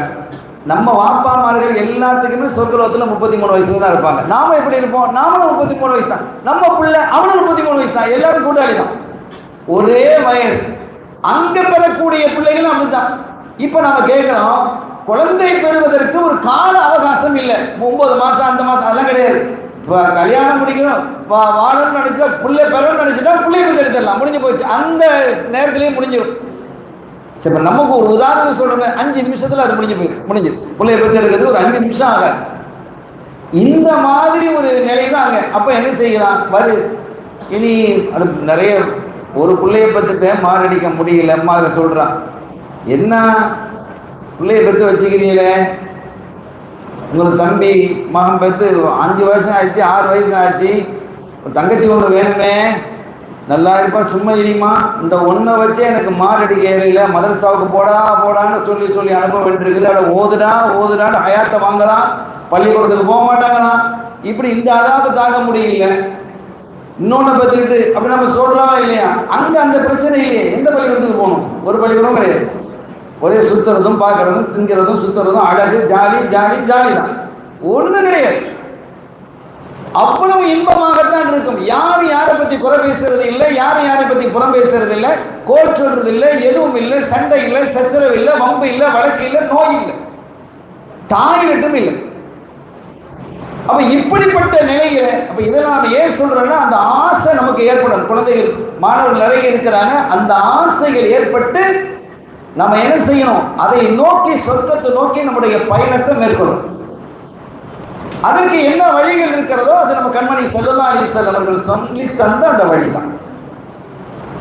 அப்ப இந்த நிலையில இவ்வளவு எந்த கஷ்டமும் இல்லாமல் அவ்வளவு சுகமாக வாழக்கூடிய இந்த மக்கள் எப்ப கஷ்டப்படுறாங்க, அல்லாஹ்ட்ட கேட்பாங்களா, யா அல்லாஹ் இவ்வளவு இன்பத்தை தந்திருக்கிறான், எவ்வளவு ஆச்சரியத்தை தந்திருக்கிறான், எவ்வளவு அதிசயத்தை தந்திருக்கிறான். ஒரு சாமி கேட்கிறாங்க, யாரும் சொல்லலாம் அங்க வந்து பஜார் இருக்குமான்னு கேட்கறாங்க. சொர்க்கலோகத்துல பஜார் இருக்குமான்னு இருக்குங்கிறாங்க. ஒவ்வொரு விளக்கு இருக்கு. ஒரு சாமி கேட்கறாங்க, யாரும் சொல்ல சொர்க்கத்துல விவசாயம் பண்ணலாமான்னு கேட்கறாங்க. அவர் ஒரு விவசாயி போல பண்ணலாங்கிறாங்க. விவசாயி என்ன பாடுபடுறான், அந்த பாடலாம் அங்கே கிடையாது. டிராக்டர் அது இதெல்லாம் ஒன்றும் கிடையாது. அதெல்லாம் ரொம்ப ரொம்ப டெக்னாலஜி கூடுனது. இப்போ ஒரு ராக்கெட்ல இருந்து ஒரு சந்திர மண்டலத்துக்கு போறதாக இருந்தாலும் செவ்வாய் கிரகத்துக்கு போறதா 10 மாசம் ஆகுதுங்கிறான். ஒரு சந்திரனை ஒரு ராக்கெட் அனுப்பி போய் சேர்றதுக்கு இவ்வளவு நாள் ஆகுதுங்கிறான். ஆனால் அவ்வளவு தூரத்தை அங்கே பயணிப்பதற்கு எவ்வளவு நேரம் எடுக்கு தெரியுமா? ஒரு நிமிஷம் எடுக்காது. இந்த துனியால 10 மாசம் ராக்கெட் வேகமாக போகக்கூடிய ராக்கெட் ஒரு மணி நேரத்திற்கு 5000-6000 கிலோமீட்டர் வேகம் போகக்கூடிய அந்த ராக்கெட் போய் சேர்றதுக்கு 10 மாதங்கள் ஆகக்கூடிய தூரத்தை ஒரு நிமிடத்தில் போய் சேர்ந்துடலாம். அப்படிப்பட்ட வாகனங்கள்லாம் சொர்க்கலோகத்தில் இருக்கு. நினைச்சே பார்க்க முடியாது. டெக்னாலஜியினுடைய உச்சம் அது. அவ்வளவு இன்பம், அவ்வளவு சந்தோஷம், அவ்வளவு மன நிறைவு. அப்படிப்பட்ட நிலையில இப்போ அவங்க கேட்குறாங்க, எல்லாம் அவங்களுக்கு என்ன வேணும்னு கேட்டதும் அவங்களுக்கு என்ன சொல்ல கடைசியாக சொல்லுவாங்களா, ஒன்னே ஒன்று தான், இது எல்லாம் வேணாம், நீங்கள் தந்திருக்கக்கூடிய எந்த சுகமும் எங்களுக்கு வேணாம், ஒன்னே ஒன்று நாங்கள் பார்த்துக்கிட்டே இருக்கணும். சுபஹானல்லாஹ், எவ்வளோ பெரிய ஆட்சி அப்படின்னா நீங்கள் பாருங்க, அது எவ்வளோ பெரிய இன்பம் வச்சிருப்பான். அல்லாஹ் எவ்வளோ பெரிய இன்பம் வச்சிருக்கிறான். வேற எதுவும் வேணாங்கிறான். அப்பா ரப்புல் ஆலமீன் அல்லாஹ் வந்து அவ்வளவு பெரிய ஒரு மன நிறைவை அங்க வைத்திருக்கிறான் என்றால் அந்த ரப்பை இதுவரைக்கு யாராவது பார்த்திருக்கிறாங்களா? அல்லாஹ் பார்த்து யாரா இருக்கிறாங்களா? யாரும் இல்லை. எந்த நபியும் பார்க்கல, எந்த மலக்கும் பார்க்கல, முகர்ரபான மலக்கும் பார்க்கல, ஜிப்ரீல் அலைஹிஸ்ஸலாம் பார்க்கல. பார்த்த ஒரே நபர் யார் தான்? நம்ம இதயவேந்தர் காத்தம் ரசூல் முஹம்மது ரசூலுல்லாஹி ஸல்லல்லாஹு அலைஹி வஸல்லம். இப்போ அப்படி போறதா இருந்தால் எவ்வளோ பெரிய மன நிறைவு இருக்குன்னு நீங்கள் யோசிங்க. இப்போ இதெல்லாம் எதுக்கு சொல்றேன்னா, முதல்ல நான் சொன்ன பாருங்க, அந்த ஆண்டு ஸல்லல்லாஹு அலைஹி வஸல்லம் அவர்களுக்கு மிக துணையாக இருந்த அன்னைய திலகம் செய்தனா கதீஜா நாயகர் ரலியல்லாஹு தஆலா அவர்களும் செய்தனா அபூ தாலிப் நாயகம் அவர்களும் வஃபாத் ஆன போது கடுமையான மன சங்கடத்தில் ஸல்லல்லாஹு அலைஹி வஸல்லம் ஆனாங்க. ஏன்னா அவ்வளவு பெரிய உறுதுணையாக இருந்தவர்கள். எனவே அவர்கள் சங்கடப்படுவதை பொறுக்க முடியாது. அல்லாஹ் நீங்க வாங்க, என்னை பார்க்க வாங்க. எவ்வளவு பெரிய பாக்கியம். மூசா நபி உன்னை பார்க்கணும்னு கேட்டாங்க, பார்க்க முடியாதுன்னு அல்லாஹ் சொன்னான். ஸல்லல்லாஹு அலைஹி வஸல்லம் உன்னை பார்க்கணும்னு கேட்கல, என்னை பார்க்க வாங்கன்னு கூப்பிடுறான். நம்ம புரிந்து கொள்கிறோம் அருமையான பெருமக்களே. எனவே இது போகிற வழியில் அவங்க கண்ட காட்சிகள் என்று எடுத்துக்கொண்டால் நிறைய இருக்கிறது. அதுல நம்ம சொர்க்கம் அங்க வானத்துக்கு போன பிறகு நடந்த ஒரு சில குறிப்புகளை மட்டும் நம்ம இப்ப பேசப்போம். வானத்துலன்னா எல்லா வானத்திலையும் இல்லை, 7 வானத்திலையும் நிகழ்வுகள் நடந்தது. அப்ப அவங்க வந்து நம்ம சொல்ல வந்தது என்னன்னா, ஸல்லல்லாஹு அலைஹி வஸல்லம் அவர்கள் தொழுதாங்க. முன்னால் உள்ள நபிமார்களினுடைய தொழுகையை போல ஆரம்பத்தில் தொழுதுகிட்டு வந்தாங்க. அதே மாதிரி இஷாவுடைய நேரத்தில் அவங்க தொழுதுருக்கிறாங்க. காபாக்கு அருகில் என்று தொழுதவங்களை நிறைய பேர் பார்த்துருக்கிறாங்க. ஏன்னா வளமையாக அந்த இடத்துல 2 சரதாசம் தொழுவாங்க. முஸ்லீம்களும் பார்த்துருக்கிறாங்க, முஸ்லீம் அல்லாத குறைஷி காவிர்களும் பார்த்துருக்கிறாங்க. அப்போ அது நேரம் என்னன்னு பார்த்தா கிட்டத்தட்ட ஒரு 10 மணி, இரவு 10 மணிக்கிட்ட அவங்க தொழுகிறத பார்த்துருக்கிறாங்க. அப்போ அதுக்கு பிறகுதான் சரதாசம் படுத்திருக்காங்க, தூங்கி இருக்காங்க. சுபுடைய வேலையில காலை அதிகாலை பொழுது சுபுடைய வேலையில அவங்க வந்து என்ன சொல்றாங்க, அதுக்கு இடையில மேராஜுக்கு போயிட்டு வந்துட்டாங்க. கொஞ்சம் யோசிங்க, மக்கால இருந்து நமக்கு சென்னைக்கு வந்துட்டு போக முடியுமா? அந்த நேரத்தில் சான்ஸே இல்லையே. சென்னைக்கே வந்துட்டு போக முடியாது. அவங்க எங்க போயிட்டு வந்துட்டாங்க? 7 வானங்களையும் கடந்து போயிட்டு வந்துட்டாங்க. அப்ப இதை குறித்து அறிஞர்கள் ஆய்வாளர்கள் எழுதும் போது என்னன்னு கேட்டா, அல்லாஹ் தஆலா எல்லா கோள்களையும் நிறுத்திட்டான். பூமி சுழல்றது, சூரியன் சுத்துறது, எல்லாத்தையும் ஸ்டாப், நின்றுடுச்சு. ஒரே இயக்கம் சர்வதாசனுடைய வழி மட்டும்தான், அது ஒன்று தான் இயங்கிச்சு. எல்லா கோள்களையும் அல்லாஹ் ஸ்டாப் பண்ணிட்டான். ஸ்டாப் பண்ணிட்டா என்ன செய்யும்? மணியில எல்லாம் நின்றும், எல்லாம் நின்று போயிடும். அடுத்த நாளே பிறகாதல்ல. இப்போ சூரியன் உதிச்சா தானே 6ஆம் தேதி சூரியன் உதிக்கணும் இல்லை? சூரியன் உதிச்சா தானே பள்ளிக்கூடத்துக்கு போகலாம். மதரசாவுக்கு போன சூரியன் உதிக்காமே இருந்துட்டா நம்ம ஜாலியாக இருமா? என்ன ஆகும்? அப்போ அடுத்த நாள் பிறக்காது, அடுத்த நாளே உருவாகவில்லை. எனவே அப்படி பார்த்தால் பல வருடங்கள் அந்த பிரயாணம் நடந்ததுங்கிறாங்க. அந்த பிரயாணங்கிறது லேசா கொஞ்ச நெஞ்ச காலம் இல்லை. ஏன்னா சொற்கள செல்வாசனம் பல எல்லா இடங்களையும் சுற்றி பார்த்துட்டாங்க. அவர்கள் பார்க்காத இடம் வானுலகில் இல்லை. வானம் எவ்வளவு பிரம்மாண்டமானது, வானத்தில் உள்ள மலக்குமார்கள் எவ்வளவு பிரம்மாண்டமானவர்கள், எவ்வளவு ஆச்சரியமான மலக்குமார்கள் அங்க இருக்கிறாங்க. 4வது வானத்தில் சில மலக்குமார்களை பார்த்தேன். இந்த இதெல்லாமே நஃபஹாத்துல் வித்ரியாவுடைய சரகளை எழுதுறாங்க. 4வது வானத்தில் சில மலக்குமார்களை பார்த்தேன். அவர்கள் குதிரைகளினுடைய தோற்றத்தில் இருந்தார்கள், சுஜூது செய்த வண்ணமாக. சில மலக்குமார்களை பார்த்து அவருடைய கைகளிலே ஆயுதம் ஏந்தி இருந்தார்கள். இது யாரு அப்படின்னு நான் கேட்கும்போது ஜிப்ரீல் சொன்னாங்க, யார சொல்லலாம், இவர்கள் தான், இந்த மலக்குமார்கள் தான் யுத்த களங்களில் உங்களுக்கு உதவியாக வரக்கூடிய உதவியாளர்கள் என்றெல்லாம். அப்ப இதெல்லாம் பார்க்கறாங்க, எல்லா நபிமார்களையும் சந்திக்கிறாங்க, எல்லா நபிமார்களையும் பேசுறாங்க. 1,24,000 நபிமார்கள் இருக்கிறாங்கல்ல, அவ்வளவு நபிமார்ட்டையும் பேசுற 1,24,000 பேர்கிட்ட ஒரு நிமிஷம் பேசுறாங்க. எவ்வளவு டைம் எடுக்கணும் யோசிச்சு பாருங்க. ஒரு நிமிஷம் பேசுறதா இருந்தா நபிமார்கள்ட்ட. அப்ப நபிமார்கள்ட்ட 1,24,000 பேரையும் கண்டு பார்த்து பேசி சலாம் சொல்லி எவ்வளவு டைம் எடுத்துக்கு நீங்க யோசிச்சு பாருங்க. எவ்வளவு பெரிய அற்புதம் இது. எனவே இந்த அற்புதத்தை தான் அப்பா அவர்கள் பல அற்புதங்களை சொன்னாலும் இந்த அற்புதத்தை ரொம்ப கூடுதலாக விவரிக்கலாம். இந்த மேராஜினுடைய விஷயத்தை கூடுதலாக விவரிப்பதற்கான இது ரொம்ப ஆச்சரியமான சயின்டிபிக்கான, இன்னைக்கு விஞ்ஞானத்துக்கு சவால் விடக்கூடிய ஒன்று, விஞ்ஞானத்துக்கு சவால் விடக்கூடிய அற்புதமான ஒரு நிகழ்வு. சொர்க்கத்தை பார்க்கறாங்க, நரகத்தை பார்க்கறாங்க, மலக்குமார்களை சந்திக்கிறாங்க, நபிமார்களை சந்திக்கிறாங்க, இப்ராஹிம் அலைஹிஸ்ஸலாம் அவர்களோட ரொம்ப நேரம் உட்கார்ந்து பேசுறாங்க, மூசா அலைஹிஸ்ஸலாம் பேசுறாங்க. சரி, அதை விடுங்க, நமக்கு எல்லாருக்கும் தெரியும் தொழுகை 50 வேளை தொழுகை கடமையாக்கப்பட்டது, அப்படித்தானே? திரும்பி வந்தாங்க, எங்க வந்தாங்க? சித்ரத்துல் முன்தஹாவை தாண்டி 7வது வானத்தை தாண்டி 6வது வானத்துக்கு வர்றாங்க. ஒரு வானத்துக்கு இன்னொரு வானத்துக்கு இடையில எவ்வளவு தூரம் இருக்குது? 500 வருஷம் தூரம் இருக்குது எடுத்துறாங்க. ஒரு வானத்துக்கு இன்னொரு வானத்துக்கு இடையில 500 வருஷம் பிரயாணம் பண்ணணுமா? அப்ப 7வது சித்ரத்துல் முன்தஹாவை தாண்டி 7வது வானத்துக்கு வந்து 7வது வானத்துக்கு 6வது வானத்துல வந்து யாரை பார்க்கறாங்க? மூசா நபியை பார்க்கறாங்க. மூசா நபி கேட்கறாங்க, யார சொல்லலாம், உங்களுக்கு அல்லாஹ் என்ன கிஃப்ட் தந்தான்? எனக்கு தொழுகை தந்தான். எத்தனை வேலை? 50 வேலை. 50 வேலையா? லா ஹவ்ல வலா குவத்த இல்லா பில்லாஹ். அதெல்லாம் சரிப்படாது, குறைக்க கேளுங்க அப்படின்னு. எவ்வளவு தேங்க்ஸ் சொல்லணும் நாம மூசா நபிக்கு. அவர் சொல்ல போய் தான் ரசூலுல்லாஹ் திரும்பி போனாங்க. 45 ஆச்சு, திருப்பி வந்தாங்க. என்ன 45? ஒருபோதும் 45 வேலையெல்லாம் தொழ முடியாது. என் மக்களே வலிமையான நல்ல புஷ்டியான ஆட்களா இருந்தாலும் எந்த கூட்டம் உங்கெல்லாம் பலகீனமா இருக்கு, உங்க மக்கள்லாம் பலகீனமான மக்கள், உடல் ரீதியாக வயசுலயும் கம்மியா இருக்கு. அப்ப அவங்க காலத்துல வாழ்ந்தவங்க எல்லாம் 200 வருஷம் 300 வருஷம் சாதாரணமா வாழ்ந்துருக்கிறாங்க. இவருக்கு வயசு 100 ஆகுதுப்பா. 100 வயசா? மாஷா அல்லாஹ் சொல்றோமா இல்லையா? 100 வயசு வர்றது இன்னைக்கு ஒரு பெரிய விஷயமா இருக்கு. அங்க 100 வயசுல எல்லாம் அவன் பொடியன், சின்ன பையன் அப்படிம்பாங்க 100 வயசாக. அப்படி நாங்க என்ன செஞ்சிருக்கிறோம்? நாங்க வாழ்ந்திருக்கிறோம். இப்படிப்பட்ட நிலையில நாங்களே தொழுகைய எங்களுக்கு முடியாம போச்சு, தொழ முடியும், எங்க வீணாக்கி போட்டானுவோம், அதனால நீங்க குறைக்க கேளுங்கன்னு சொல்லி 45 40 ஆகி 35 ஆகி இப்படி 5ல வந்து நின்றுச்சு. மூசா நபி சொன்னாங்க, 5லாம் தொழ முடியாது, உங்க மக்கள் தொழ மாட்டாங்க, இன்னும் போய் குறைக்க கேளுங்க அப்படின்னாங்களாம். ரசூலுல்லாஹ் போயிருந்தா இன்னும் குறைஞ்சிக்குமோ என்னமோ தெரியல. ஆஹா, இன்னொருத்தர் போயிருந்தா ஒரு 1ஓட நின்று இருக்கணுமோ 2ஓட நின்று இருக்குமோ. அப்போ அவங்க சொல்லிட்டாங்க, எனக்கு இதுக்கு மேலே போய் குறைச்சி கேட்கறதுக்கு எனக்கு வெக்கமா இருக்குதுன்றாங்க சரலார் சார். எவ்வளோதான் குறைச்சி கேட்கறது? போகிறதும் வர்றதும். அப்போ சில ரிவாயத்தில் 10 குறைக்கப்பட்டது, 50 40 30. சில இதில் 5 வருது. எப்படி இருந்தாலும் எத்தனை தடவை அவங்க போயிட்டு வந்திருக்கிறாங்க, எவ்வளவு நேரம் எடுத்து யோசிச்சு பாருங்க. எல்லா கோணங்களையும் எல்லாம் நிறுத்தினான். அப்படி ஒரு அற்புதம் அங்கே நடந்தது. எல்லா கோணங்களையும் எல்லாம் நிறுத்தினான். இப்படி ஒவ்வொரு வானிலும் அவர்கள் அற்புதமான பல அதிசயங்களை அவங்க என்ன செஞ்சாங்க, கண்டு போனாங்க.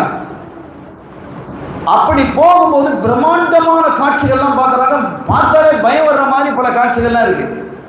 நரகத்தில் எத்தனை காட்சி இருக்கும், பாவிகள் தண்டிக்கப்படக்கூடிய காட்சி இருக்கும், அல்லது அழகான காட்சி வந்து பிரம்மாண்டமாக இருந்தால் நமக்கு ஒரு பயத்தை ஏற்படுத்தும். அது பிரம்மாண்டமாக இருந்தாலும் நமக்கு ஒரு நண்பன் மாதிரி தான் இருக்கிறான்னு வச்சுக்கோங்களேன். நண்பர் இருக்கிறான், ஒரு ஆள் நல்ல ஆள் தான் கேள்விப்பட்டு அவர் பார்க்க போனோம், அவர் வாட்ட சாட்டம் அப்படி நிற்கிறாரு, ஒரு பயம் வருமா இல்லையா?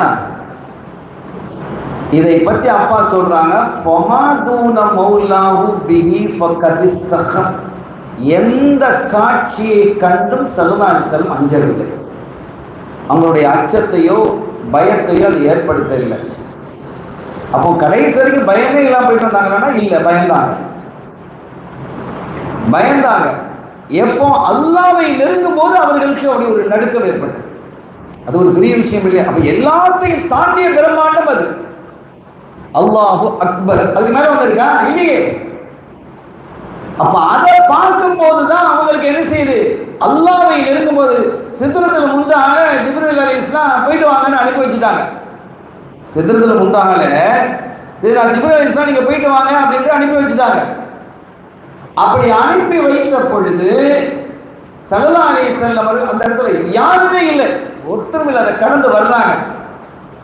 அப்படி அல்லாஹ்வை நெருங்குவதற்காக வரும்போது ஸல்லல்லாஹு சொன்னாங்க, என்னுடைய கல்வி, அவங்களே சொல்றாங்க, எனக்கு ஒரு அச்சம் ஏற்பட்டது. இமாம் அலாயி ரலியல்லாஹு தஆலா ரஹிமஹுல்லாஹ் அவங்க சொல்வதாக இவங்க எழுதுறாங்க. யார்? நஃபஹாத்துல் இத்ரியாவுடைய ஷரஹ்ல இமாம் அலாயி ரலியல்லாஹு தஆலா சொன்னதாக ரசூல் ஸல்லல்லாஹு அலைஹி வஸல்லம் அவங்க சொன்ன செய்தி இமாம் அலாயி அறிவிக்கிறாங்க. அப்ப நான் அந்த நெருங்கிய போது, அல்லாஹ் அந்த சித்ரத்துல் முன்தஹாவை தாண்டிய போது கற்பனையே பண்ண முடியாத ஒளி கடல், அப்படியே ஒளிமயம் என்று எந்த அளவுக்கு நான் எண்ணினேன் என்றால், அல்லாஹ்வுடைய படைப்பு எல்லாமே நெருப்பாக இருக்குமோ என்று நான் பயந்தேன்.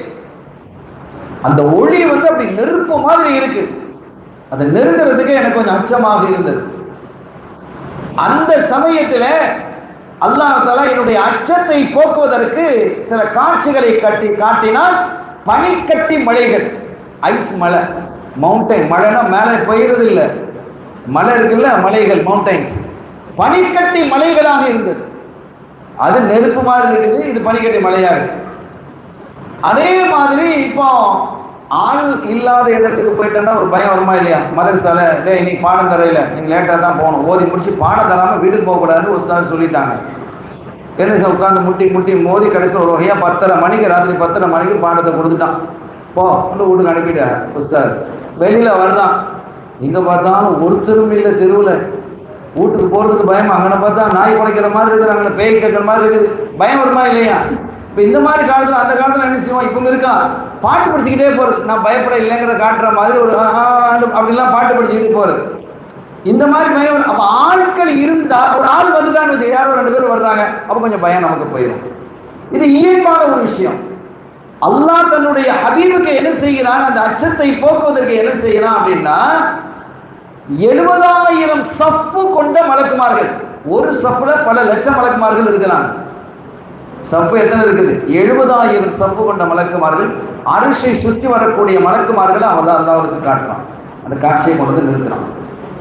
70,000 சஃப்பு, ஒவ்வொரு சஃப்பிலையும் பல லட்சக்கணக்கான மலக்குமார்கள் இருக்கிறாங்க. தஸ்பீஹ் தஹ்லீலுக்கு சுப்ஹானல்லாஹ், லா இலாஹ இல்லல்லாஹ், அல்ஹம்துலில்லாஹ் என்று என்ன செஞ்சுக்கிட்டு திக்ர் செஞ்சுக்கிட்டே இருக்கிறாங்க.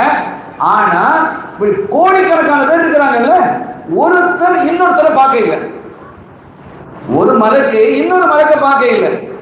அந்த மாதிரி என்ன செய்யறாங்க, தஸ்பீஹ் செய்து கொண்டு, தஹ்லீல் செய்து கொண்டு, அரிஷை சுற்றி வரக்கூடிய மலக்குமார்களை அவங்க பார்க்கிறாங்க. என்ன ஜிப்ரீல் அலைஹிஸ்ஸலாம் அவங்க போயிட்டாங்க. இப்போ ஒரு சத்தம் ஒன்று வருது, யா சய்யிதர் ருசுல் லா தஹஃப், அல்லாஹ்வுடைய புறத்திலே சத்தம் வருது. யா சய்யிதர் ருசுல், ரசூல்மார்களுக்கெல்லாம் லீடராக, தலைவராக இருக்கக்கூடிய நாயகமே, லா தஹஃப், நீங்க ஒன்றும் பயப்பட வேண்டிய அவசியம் இல்லை. அனல்லாஹ், நான் தான் ரப்பு, அல்லாஹ். எவ்வளவு பெரிய இது விஷயம். இன்னொன்று விளங்கணும், சத்தம் வருதுன்னு சொன்னா அல்லாஹ்வினுடைய, அல்லாஹ்வுடைய பேச்சுக்கு சத்தம் கிடையாது. இப்போ சத்தம் இல்லாமல் நமக்கு காதில் ஏதாவது விளங்குமா? நமக்கு விளங்குறதா இருந்தா அல்லாஹ்வுடைய குதிரத்து அது. அல்லாஹ் நாடினால், இப்போ காதுகளை கொண்டு கேட்குறோம், கண்ணை கொண்டு பார்க்குறோம். அல்லாஹ் நாடினா கண்ணை கொண்டு கேட்க வச்சு காதை கொண்டு பார்க்க வைக்கலாமா இல்லையா? முடியுமா? முடியாது. அல்லாஹு அலா குல்லி ஷைஇன் கதீர். அல்லாஹ் அனைத்தின் மீது ஆற்றல் படைத்தவர். அப்ப அல்லாஹ்வினுடைய நம்ம சப்தம், அல்லாஹ் கூப்பிடுறான், ஆனா சத்தம் இருக்காது, ஆனா நமக்கு விளங்கும். இதெல்லாம் பெரிய ஒரு ஆச்சரியமான விஷயம். அப்ப அல்லாஹ் சொன்னான், யா சய்யிதர் ரசூல், ரசூல்மார்களினுடைய லீடரே, தலைவரே, லா தகப் அனல்லாஹ், நான் தான் அல்லாஹ், மின்னி பித்தஹியாத்தி தபுதாவு, எனக்கு நீங்கள் காணிக்கை வைத்து நம்முடைய பேச்சுவார்த்தையை, பயணத்தை ஆரம்பிங்க. எனக்கு காணிக்க வைங்க, என்ன சந்திக்க வர்றீங்கல்ல, எனக்கு காணிக்க வைங்க அப்படின்னு அல்லாஹ் கேட்கிறான். அப்ப அத்தஹியாத்து முபாரகாத்து ஸலவாத்து தய்யிபாத் லில்லாஹ், என்னுடைய எல்லா வணக்கங்களும் மனசால் எண்ணக்கூடியது, உடலால் செய்யும். மனசால என்றது இருக்குல்ல, ஒரு நல்ல விஷயத்த மனசுல என்றோம், அதுக்கு நன்மை இருக்கா இல்லையா? நல்லதை என்ன நன்மை இருக்கு. அல்லாஹ் ரொம்ப கருணையான. ஒரு தப்பான என்ன வந்துட்டு சில சமயங்கள் பாவம் இருக்குது, பெரும்பாலும் ஒரு தப்பான காரியத்தை செய்யணும்னு நாடுறான்னு வைங்க, ஆனா செய்யல, அல்லாஹ் பாவத்தை எழுத மாட்டான், அதை மன்னிக்கிறான். லா யுகல்லிஃபுல்லாஹு நஃப்ஸன் இல்லா உஸ்ஆஹா, அந்த ஆயத்துக்கு விளக்கம் எழுதுவாங்க. ஒரு தப்பான காரியத்தை செய்யணும்னு நினைச்சான், ஆனா செய்யல, அதனால அல்லாஹ் அவனுக்கு தப்பா நினைச்சான் அப்படின்னு பாவத்தை எழுத மாட்டான். ஒரு நல்லதை நினைச்சான், ஆனா செய்யல, ஆனா நினைச்சதுக்கு நன்மை எழுதுவான். எவ்வளவு பெரிய கருணையான பாருங்க, அவ்வளவு பெரிய கருணையான. அப்ப அல்லாஹ் கேட்கிறான், எனக்கு நீங்க என்ன செய்யுங்க, காணிக்க வையுங்க அப்படிங்கும் போது ஸல்லல்லாஹு அலைஹி வஸல்லம் காணிக்க வைங்க. நம்ம அத்தஹியாத்துல ஓதுறோமா இல்லையா? அதான் காணிக்கை. என்ன சொன்னாங்க? நான் மனதால் நினைக்கக்கூடிய இபாதத்துக்களும், உடலால் செய்யக்கூடிய இபாதத்துக்களும், வாயால் சுப்ஹானல்லாஹ் அல்ஹம்துலில்லாஹ் இதெல்லாம் இபாதத் தானே. சொல்லக்கூடிய குர்ஆனை ஓதுறோம், ஸலவாத் ஓதுறோம், திக்ர் ஓதுறோம், எல்லாமே இபாதத் தான். இந்த வாயால் சொல்லக்கூடிய சொல்லாலான இபாதத்துக்களும், செலவு செய்யறோம், தர்மம் கொடுக்கிறோம், ஜகாத் கொடுக்கிறோம், இது இபாதத் தானே. பொருளாதார ரீதியான இபாதத்துக்கள் இந்த நாலு, அத்தஹியாத் அல் முபாரகா அஸ்ஸலவாத் அத்தய்யிபாத், இந்த நாலு தான். மனதால் சொல்றது, உடலால் செய்வது, மொழியால் வாயால் மொழிந்து செய்வது, பொருளாதாரத்தால் செய்வது, இந்த நான்கும் செய்யக்கூடிய அனைத்தும் அல்லாஹ்வே உனக்காகவே, ரப்பே நான் உனக்காக காணிக்கையாக்குகிறேன் என்று சொன்னதும், அஸ்ஸலாமு அலைக்க அய்யுஹன் நபியு, அல்லாஹ் ஸல்லல்லாஹு அலைஹி வஸல்லம் என்ன செய்யறான், சலாம் சொல்றான், என்னுடைய சாந்தியும் கருணையும் உங்கள் மீது உண்டாவதாக. எவ்வளவு பெரிய விஷயம், அல்லாஹ்வுடைய சலாம் கிடைக்குதுங்க. ஸல்லல்லாஹு அலைஹி வஸல்லம் அப்படியே உச்சி குளிர்ந்துட்டாங்க, அல்லாஹ்வுடைய சலாமை கேட்டு அப்படியே உச்சி குளிர்ந்துட்டாங்க. அப்போ அவங்க சொன்னாங்க, பாருங்க, அதுதான் ஒரு பெரிய கருணை. ஸல்லல்லாஹு அலைஹி வஸல்லம் சொன்னாங்கன்னா, ஸலாமு அலைனா வ அலா இபாதில்லாஹி ஸாலிஹீன், யா அல்லாஹ் உன்னுடைய சலாம் என் மீது மட்டும் இருக்கக்கூடாது, என் மீது மட்டும் போதாது, என்னுடைய உம்மத்துக்கள் இருக்கக்கூடிய எல்லா நல்லடியார்கள் மீதும் உண்டாகும். என்ன கருணை பாருங்க. ஏதோ ஒரு ஆச்சரியமான நபியினுடைய உம்மத்தை நம்ம அல்லாஹ் நம்மளை அனுப்பியிருக்கிறான். அதுக்கு அல்லாஹ் நம்ம எவ்வளவு ஷுக்ர் செய்யணும். அப்ப லா தகப், நீங்க காணிக்கை வைத்து இதை நீங்க என்ன செய்யுங்க, ஆரம்பிங்க அப்படின்னு சொல்றான். அப்போ ஸல்லல்லாஹு அலைஹி வஸல்லம் அவர்கள் என்ன செஞ்சாங்க, அதை நெருங்கி போனாங்க. அப்படி நெருங்கி போகும் பொழுது எத்தனையோ திரைகள் இருந்தது, அந்த திரைகளை எல்லாம் ஒளியிலான திரைகள் இருந்தது. நான் ரஃப் என்ற வாகனத்தில் அழைத்து செல்லப்பட்டேன்.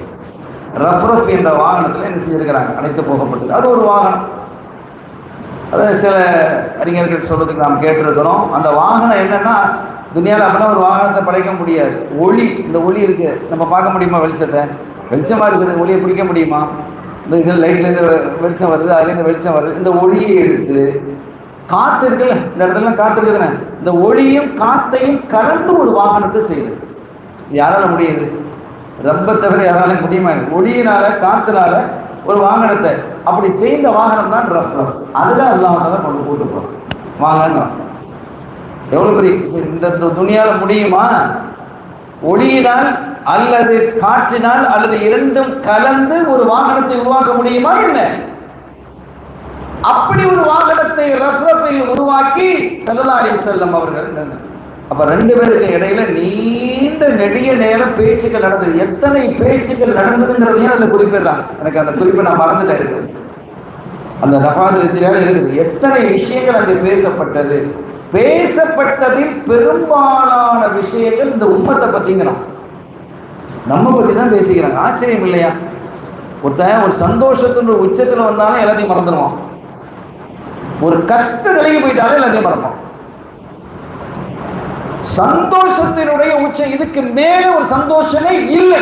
அல்லாஹ்வை பார்க்கறதை விட சந்தோஷம் கிடையாது. அதை விட எத்தனையோ சந்தோஷங்கள் உயர்வான உச்சமான சந்தோஷங்கள் இருக்கிறது. உச்சத்துக்கெல்லாம் உச்சம் ரப்பை சந்திப்பதாக, அல்லாஹ்வை சந்திப்பது.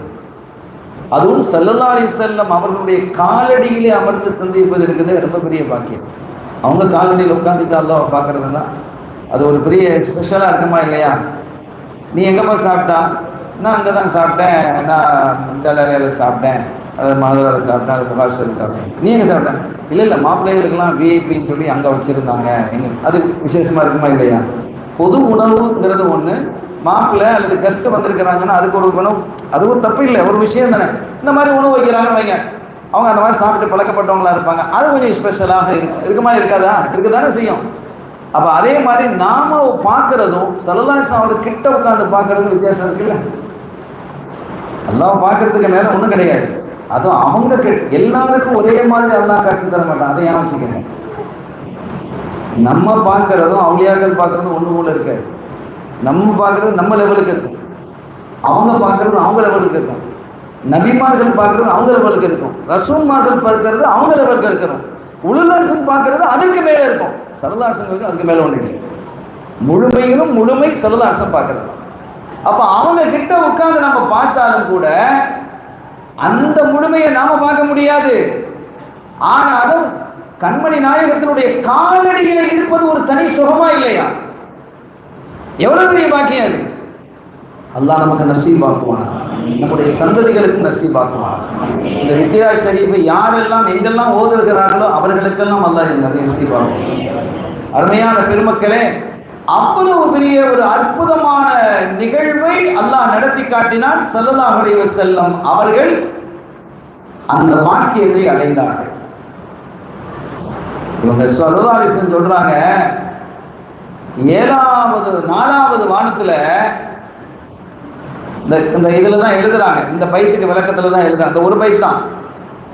4வது வானத்துல நான் இஸ்ராயில் அலைஹிஸ்ஸலாம் அவர்களை பார்த்தேன். ஏன்னா இவ்வளவு நேரம் நான் அருமையான விஷயம் சொல்லிட்டு இருந்து இப்போ இஸ்ராயலில் முடிக்கிறீங்களேன்னு அவங்க பார்த்தாங்க. இஸ்ராயல நான் பார்த்தேன், ஒளியினால் ஆன குர்சியில உட்கார்ந்துருக்கிறாங்க, நாற்காலியில இஸ்ராயல் மலக்குள் மௌத் உட்கார்ந்துக்கிறாங்க. அவங்களுக்கு முன்னும் பின்னும் வலதும் இடதும் பல லட்சக்கணக்கான மலக்குமார்கள் ஆட்டம் ஓட்டமா இருக்கிறாங்க. இதுல எல்லாருக்கும் ரூஹ புடுங்கணுமே, எல்லாம் இஸ்ராயலுக்கும் லீடர். டே நீ போ, நீ அங்கே போய் அந்த ஆளை வேலையை முடி, நீ இங்கே போ, அங்கே போ, நீ அமெரிக்காவுக்கு போ, நீ லண்டனுக்கு போ, நீ காயல்பட்டினத்துக்கு போ, நீ கீழக்கரைக்கு போ, நீ வந்து இதுக்கு போ, ஸ்ரீலங்காவுக்கு போ. இப்படி அதுதான் அந்த இஸ்ராயல் ஆட்களை அனுப்பிக்கிட்டே இருக்கிறாங்க. ஒரு நிமிடம் கூட மூச்சு விடுறதுக்கு டைம் இருக்குமா? நடந்துக்கிட்டே இருக்கு. அங்கே ஆட்டம் ஓட்டமா, அங்கே ஓடுறாங்க. அவருடைய தோற்றத்தை நான் பார்த்தேன். நான் இப்போ என்ன சொல்ல வந்தேன்னா, ஸல்லல்லாஹு அலைஹி வஸல்லம் எதையும் கண்டு அவங்க அஞ்ச இல்லை, அல்லாஹ் இடத்துல போகும்போது மட்டும் ஒரு அச்சம் வந்து நம்ம சொன்னோம். இப்போ மற்றதை கண்டு ஏன் அஞ்சனும் நினைக்கக்கூடாது. இப்போ பாருங்க, இஸ்ராயில் அலைஹிஸ்ஸலாம் எப்படி இருந்தாங்க, அவருடைய தோற்றம் என்ன அப்படிங்கிறத ஸல்லல்லாஹு அலைஹி வஸல்லம் சொல்றது அதில் பதிவாயிருக்கு. நான் அவளை பார்த்தேன், அவனுடைய தலை அரிசிக்கு கீழே இருக்கு, சரி, காது 7வது பூமிக்கு கீழே இருக்கு. எப்படி இருக்க உடம்பு நீங்க யோசிச்சு பாருங்க. ஒரு கண்ணு சூரிய உதயமான இடத்துல இருக்குது, இன்னொரு கண்ணு சூரிய அஸ்தமான மாதிரி இடத்துல இருக்கு. எப்படி இருக்கும்? இந்த கற்பனை பண்ணி பாருங்க, இப்படி ஒரு உருவத்தை, அப்படி ஒரு தோற்றத்தை பார்த்த போது, அப்ப அதெல்லாம் நம்ம கற்பனை பண்ண முடியாது. முடியுமா? அப்படி ஒரு தோற்றத்தை கற்பனை பண்ண முடியுமா? முடியாது. ஸல்லல்லாஹு அலைஹி வஸல்லம் அல்லாஹ் தஆலா நேரடியாக எல்லாத்தையும் காட்டினான், அனைத்தையும் காட்டினான். இதுக்கு மேல காட்டுறதுக்கு ஒண்ணுமே இல்லை என்று சொல்ல அளவுக்கு அவனுடைய அனைத்து படைப்புகளையும் அவங்க ஸல்லல்லாஹு அலைஹி வஸல்லம் பார்த்தாங்க, அறிமுகப்படுத்தினான் அல்லாஹ். அப்ப அந்த இடத்துல அவங்க வந்து ஸல்லல்லாஹு அலைஹி வஸல்லம் பார்க்க இல்லை, இவங்க வர்றாங்க, அவங்க வந்து ஏறிக்கிட்டு தானே இருப்பாங்க. நீ அங்கே போ, அங்கே போ, அங்கே போ, அங்கே போ, அங்கே வா, அது வாங்க, பிடிக்கிட்டு வந்துட்டேன், இப்போ எடுத்துகிட்டு வந்துட்டேன், அங்கே போட்டு அடிச்சாச்சு, அங்கே அந்த ரூஹ நரகத்துக்கு அனுப்பிட்டேன், அந்த சொர்க்கத்துக்கு அனுப்பிட்டேன், இதை அப்படி செஞ்சுட்டேன். ஒரே கட்டளைகளும் அதை செயல்படுத்தலும் கூ நடந்துகிட்டு இருக்கு. ஆட்டம் ஓட்டமாக இருந்தது, ஓட்டமா இருந்ததுன்னு எழுதுறாங்க. அதுல அப்ப நான் தான் சலாம் சொன்னேங்கிறேன். சரதாரி சலாம், அஸ்ஸலாமு அலைக்கும், கொஞ்சம் ராகத்தா இருங்க அப்படிங்கிறதுக்காக, வாப்பா நீ எல்லாரும் ரூஹி பிடிக்கிட்டு இருக்க, கொஞ்சம் ராகத்தா இருங்க அப்படிங்கிறதுக்காக சரதாரி என்ன செய்றாங்க, அஸ்ஸலாமு அலைக்கும்னு சொன்னதும் ஜிப்ரீல் சொன்னாங்க, அல்லாஹ்வுடைய தூதர் ரசூலுல்லாஹ் அப்படின்னு எழுந்து வந்துட்டு நேரா வந்து சரதாசங்களை கட்டி அணைச்சிக்கிட்டான். சரதன் சொல்றாங்க, என்னை கட்டி அணைத்து கொண்டார், கட்டி தழுவி கொண்டார்களே, என்னை கட்டி தழுவினார்கள். இஸ்ராயல் அலிஸ்லாம் நம்மளை கட்டி தழுவதுக்கு நம்ம விரும்புவோமா? என்ன சல்லல்லாஹு அலைஹி அவங்களை கட்டி தழுவினாங்க சொன்னாங்க. சல்லல்லாஹு சொல்றாங்க, என்னை கட்டி தழுவி எனக்கு சோபனமும் வாழ்த்துக்கள் சொன்னாங்க. சொல்லிட்டு அவங்க சொன்னதான் முக்கியமான விஷயம். ஒரு முக்கியமான யார சொல்லலாம், ஹைரண்ட ஹைரெல்லாம் உங்களிலும் உங்களுடைய உம்மத்திலும் தான் நான் பார்க்கிறேன். நான் அந்த மாதிரி ஒரு ஹைர எல்லா உம்மத்தையும் பார்த்துட்டாங்கல்ல. ஆதம் அலைஹிஸ்ஸலாம் முதல் கொண்டு எல்லா ஈசா அலைஹிஸ்ஸலாம் எல்லா உம்மத்தையும் பார்த்தாரு தானே. அது முஸ்லிமா இருக்கட்டும், காஃபிரா இருக்கட்டும், முஷ்ரிக்கா இருக்கட்டும், கடவுளே இல்லைன்னு சொல்லட்டும், எல்லாருமே கைப்பற்றாலும் அவங்க தானே, அவங்க அந்த டிபார்ட்மெண்ட் தானே, எல்லாத்தையும் பார்த்தாச்சு. அவங்க சொல்றாங்க, ஹைர் என்ற ஹைர் எல்லாம் உங்களிலும் உங்களுடைய உம்மத்தில். செல்வன்ற செல்வம்லாம் அவன்கிட்ட தான் கொடி கிடக்குது, சொல்றோமா இல்லையா? எல்லாம் அவன்கிட்ட தான் இருக்கு, எல்லாம் அவன் வச்சுக்கிட்டான் அப்படின்னு சொல்றோமா இல்லையா? அப்ப என்ன அர்த்தம்? அவன் கொட்டி கிடக்குதுன்னு அர்த்தம். மற்றவங்கள்ட்ட இல்லை அப்படின்னு கிடையாது. மற்ற நபிமார்களுடைய உம்மத்திலே இருந்தது. ஆனால் பிரம்மாண்டமான ஹைர்கள் எல்லாம் ஸல்லல்லாஹு அலைஹி வஸல்லம் அவர்களிடத்திலே அவருடைய உம்மத்தில் தான் இருந்தது என்பதை என்ன செய்றாங்க, யார் சொல்றா? இஸ்ராயேல் சொல்றாங்க. என்னை அவ்வளவு கண்ணியப்படுத்தி, அவ்வளவு கௌரவப்படுத்தி, மேன்மைப்படுத்தி என்னுடைய உம்மத்தையும் சிலாகித்து பேசினாங்க. உங்க உம்மத்துக்கு ரூஹ நான் கைப்பற்ற மாதிரி இலகுவாக வேற எந்த உம்மத்துக்கும் நான் கைப்பற்ற இல்லைங்கிறான். அந்த சக்கராத்திர வேதனையே ரொம்ப பயங்கரமா இருக்குங்கிறாங்க நம்முடைய சூஃபியாக்கள். சக்கராத்தினுடைய வேதனை விட்டு பாதுகாப்பு தேட சொன்னாங்க ஸல்லல்லாஹு அலைஹி வஸல்லம் இல்லையா? சூஃபியாக்கள் தொடர்ந்துக்கிறாங்க. அருமையானவர்களே, அப்படி அற்புதமான ஒரு காட்சியை நான் கண்டேன். மலக்குமார்களில் எல்லாம் அழகான ஒரு மலக்கு யார் தெரியுமா? மீகாயில் அலைஹிஸ்ஸலாம். நம்ம பள்ளி நம்ம இங்க வந்துட்டு போனாலும் தான் எழுதுறாங்க. அப்படியே மலக்குமார்களிலேயே மிக அழகான மலக்கு, வலிமையான மலக்கு என்றால் ஜிப்ரீல் அலைஹிஸ்ஸலாம். வலிமை என்றால் ஜிப்ரீல் அலைஹிஸ்ஸலாம் தான். மத்தீன் என்று அல்லாஹ் சொல்றான். ஜிப்ரீல் அலைஹிஸ்ஸலாம் அவங்களை பத்தி என்ன சொல்றான்? மத்தீன்னுங்கிறான். இத ஷம்சு போகிறது தக்வீர்ல. அவன் மத்தீன், வலிமையானவர்கள், கட்டும் சக்தன் அப்படிங்கிறான். ஒரு அடி அவங்களுக்கு 600 ரெக்கை இருக்கான். யாருக்கு? ஜிப்ரீல் அலைஹிஸ்ஸலாம் அவங்களுக்கு. ஒரு ரெக்கையினுடைய நுனியை கொண்டு ஒரு அடிச்சா பூமி சிதறந்து போயிருமா. அப்ப எவ்வளவு வலிமை நீங்க பாருங்க. அது ஒவ்வொரு மலக்குமார்களுக்கும் ஒரு அந்தஸ்தை கொடுத்திருக்கிறான். ஆனா அழகு என்ற அழகு என்றால் மலக்குமார்களில் மிக அழகானவங்க மீகாயில் அலைஹிஸ்ஸலாம். உச்சி முதல் உள்ளங்கால் வரை குங்குமத்தால் போர்த்தப்பட்டிருந்தார்கள். ஸல்லல்லாஹு சொல்றாங்க. குங்குமே அழகமா தானே இருக்கும், குங்குமம் அழகு தானே. அவங்க பூரா அழகு, அவ்வளவு பெரிய அழகை என்ன செய்யப்பட்டு கொண்டிருக்கிறாங்க. யாரு? மீகாயில் அலைஹிஸ்ஸலாம் அவர்கள். இப்போ நம்ம பொருத்தமான இடத்துல தான் அந்த இது நடக்குது. சங்கைக்குரிய பெருமக்களே, அவ்வளவு ஒரு அழகும் அருமையும் சிறப்பு மிக்கவர்களாக அவங்க என்ன செஞ்சிருக்கிறாங்க, திகழ்ந்திருக்கிறாங்க. அப்படி ஒரு மலக்காக நான் பார்த்தேன் அப்படிங்கிறாங்க.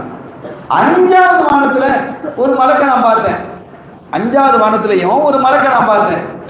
அந்த மலக்கு இருக்கிறாங்களே, அவங்களும் ரொம்ப அழகான மலக்கு தான், பிரம்மாண்டமான ஒரு மலக்கா இருந்தாங்க. அவங்களுடைய நெற்றியில் லா இலாஹ இல்லல்லாஹ் முஹம்மதுர் ரசூலுல்லாஹ் எழுதியிருந்தது. அப்படி ஒரு மலக்கை நான் பார்த்தேன் இருக்கிறாங்க.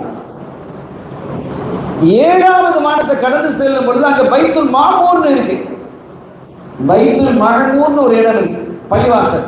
நம்ம காபா இருக்குல்ல, காபாவுக்கு நேரா ஒவ்வொரு வானத்திலையும் ஒரு காபா இருக்குது. 7வது வானத்தில் உள்ள காபாவுக்கு பேர் தான் பைத்துல் மாமூர்.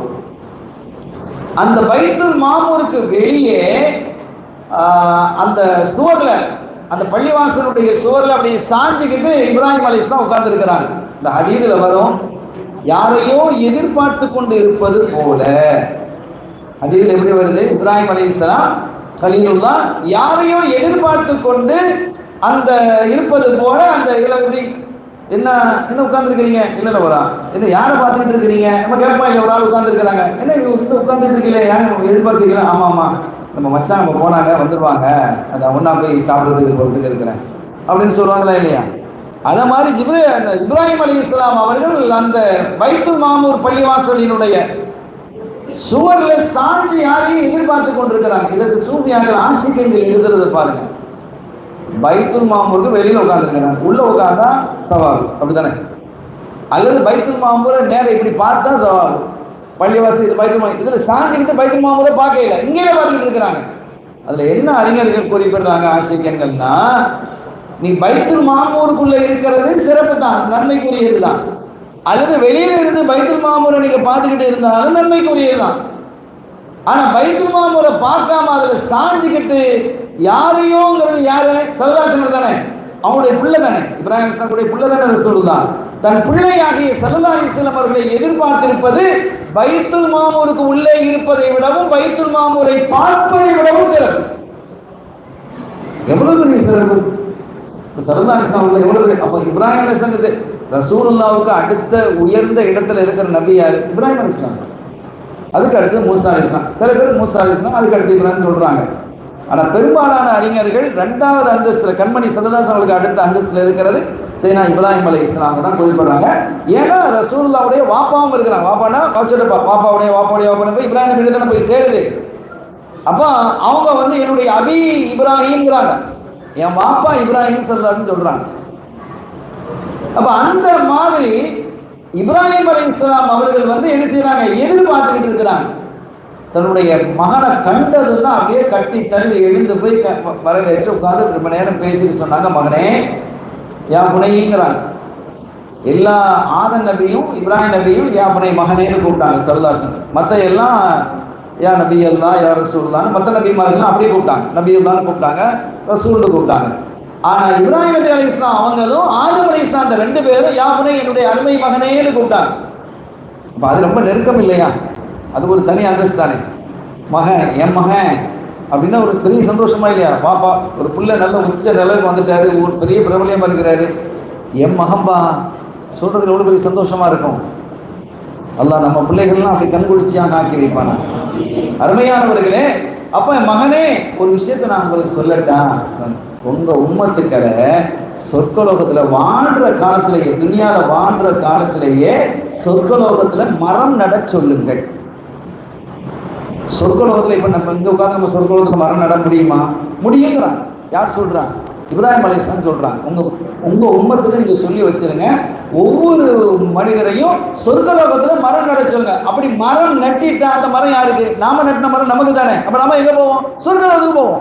அந்த மரம் அது எப்படி நட்டுறது? சல்லல்லாஹு கேட்குறாங்க, யாவி அப்படி எப்படி மரம் நட்டுறது? லா ஹவுல வலா குவத்த இல்லா பில்லாஹில் அலியில் அலீம் என்று ஒரு தடவை சொன்னால் அல்லாஹ் அவருடைய பேரில் ஒரு மரத்தை ஏற்படுத்திடுவான் சொர்க்கலோகத்தில். இப்போ நம்ம சொல்லியாச்சு தானே, இப்போ ஒரு மரம் அங்கே ரெடி. எத்தனை தடவை நாம் சொல்லுகிறோம் லா ஹவுல வலா குவத்த இல்லா பில்லாஹில் அலியில் அலீம். இது என்ன? அல்லாஹ்வை வலிமைப்படுத்தி சிறப்புப்படுத்தி பேசுறது, அவனுடைய குதிரத்தை, அவனுடைய வலிமையை, அவனுடைய ஆற்றலை பேசக்கூடிய வார்த்தை. யார் லா ஹவுல வலா குவத்த இல்லா பில்லாஹில் அலியில் அலீம் என்று சொல்லுகிறாரோ அவருடைய பெயர் அல்லாஹ் என்ன செஞ்சிருவான்? அவர் மரத்தை வச்சிருவான். நம்ம எத்தனை தடவை சொன்னாலும் அத்தனை மரம். பெரிய தோப்பு, தென்னந்தோப்பு, குளிக்கலாம் ஜாலியா. தோப்புக்கு போய் குளிக்க போறோமா இல்லையா? அப்ப அங்க உள்ள தோப்பு எப்படி இருக்கும்? எனவே அது அங்க உள்ள மரம் எப்படி இருக்கும்? அந்த மரங்களை பத்தி சொல்ற வரகைகள் எப்படி சொல்றது? அவ்வளவு செய்திகளை அப்பா எழுதியிருக்கிறான். அருமையான பெருமக்களே, இந்த கடைசியா சொல்லி முடிக்கிறேன். இந்த இஸ்ராயல் இஸ்லாம் பார்த்தாங்களே, அவங்களுடைய காலடியில் ஒரு பிரம்மாண்டமான மரம் இருந்ததாம். எக்கச்சக்கமான கோடிக்கணக்கான இலைகள், ஒவ்வொரு இலையோடையும் ஒரு பழமும் இருக்கு. அந்த ஒவ்வொரு இலையிலையும் பெயர் எழுதப்பட்டிருக்குது, அதே பெயர் அந்த பழத்திலையும் எழுதப்பட்டிருக்கு. அந்த இலையில அங்க இருக்கிற எல்லாரோட பேரும் அதுல இருக்கு. உலகத்தில் இருக்கிற அத்தனை பேரோட பழம் இருக்கு. யார் கையில கீழே இருக்குது? கால் பக்கத்துல இஸ்ராயல் அலைஹிஸ்ஸலாம் கால் பக்கத்துல. ரசூல் சொல்றாங்க ஸல்லல்லாஹு அலைஹி வஸல்லம், நான் பார்த்தேன். அப்போ அவ்வளவு பேர் இவருக்கு மனப்பாடம். யாருக்கு? இஸ்ராயல் சாருக்கு மனப்பாடம். 800 கோடி பேர் இந்த உலகத்துல வாழணும். அப்ப 800 இலை இருக்கு. ஒரு இலையை கொண்டு இந்த உலகத்தை மூடி விடலாங்கிறாங்க ஸல்லல்லாஹு அலைஹி வஸல்லம். ஒரு இலையை கொண்டு இந்த உலகத்தையே மூடி விடலாம். இப்ப என்ன கற்பனை பண்ண முடியும்? அதனால அவங்க சொல்றாங்க, நீ கற்பனை பண்ண முடியாதுன்றான். 800 கோடி ஏறக்குறைய இந்த உலகத்தில் இப்ப வாழக்கூடிய மக்களுடைய தொகை 800 கோடி. இந்த 800 கோடியில ஒரே ஒரு இலையை கொண்டு இந்த உலகத்தை மூடலாம்னு சொன்னா 800 கோடி உலகத்தை அதுக்குள்ள கொண்டு வந்திருக்கிறாங்களா இல்லையா? எவ்வளவு இருக்கு அந்த எப்படி நினைச்சு பார்க்கறது அந்த மரத்தை? அதுல எல்லா பேனையும் இருக்கு. அவன் தன்னுடைய அசிஸ்டன்ட்க்கு அவனா, டேய் அதை பிடுங்கு, அதை பிடுங்க, இதை பிடுங்க, பிடுங்கன்னா முடிஞ்சு போச்சு, இங்கே பிடுங்கி இருக்கு, அவ்வளோதான், ரூஹு பிடுங்கப்பட்டுரும். அங்கே இலையை பிடுங்கிறது தான், அங்கே இலையை உதிர்றத விட நம்ம வேலையை முடிஞ்சு போச்சு, ஃபீஸை பிடுங்குற மாதிரி தான்.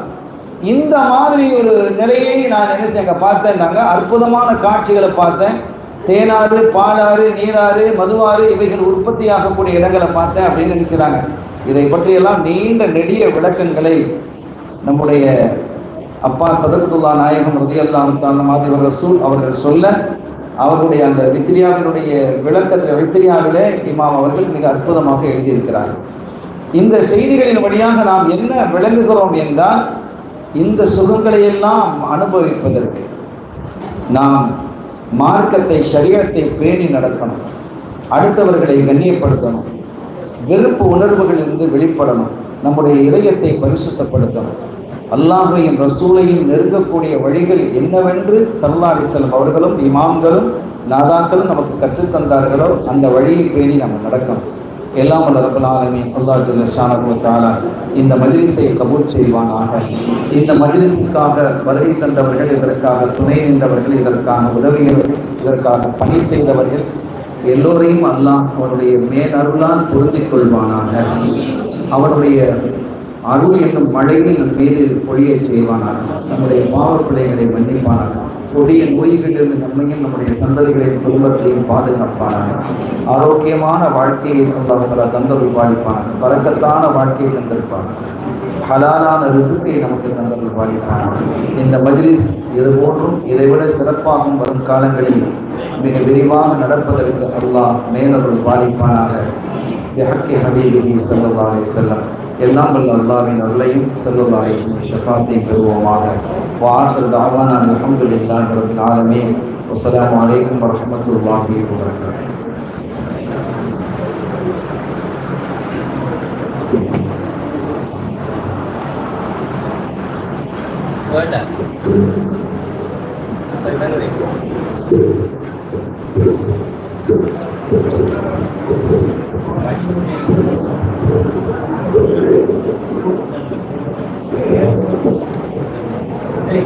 அஸ்ஸலாமு அலைக்கும் வரஹ்மத்துல்லாஹி தஆலா வபரகாத்துஹு.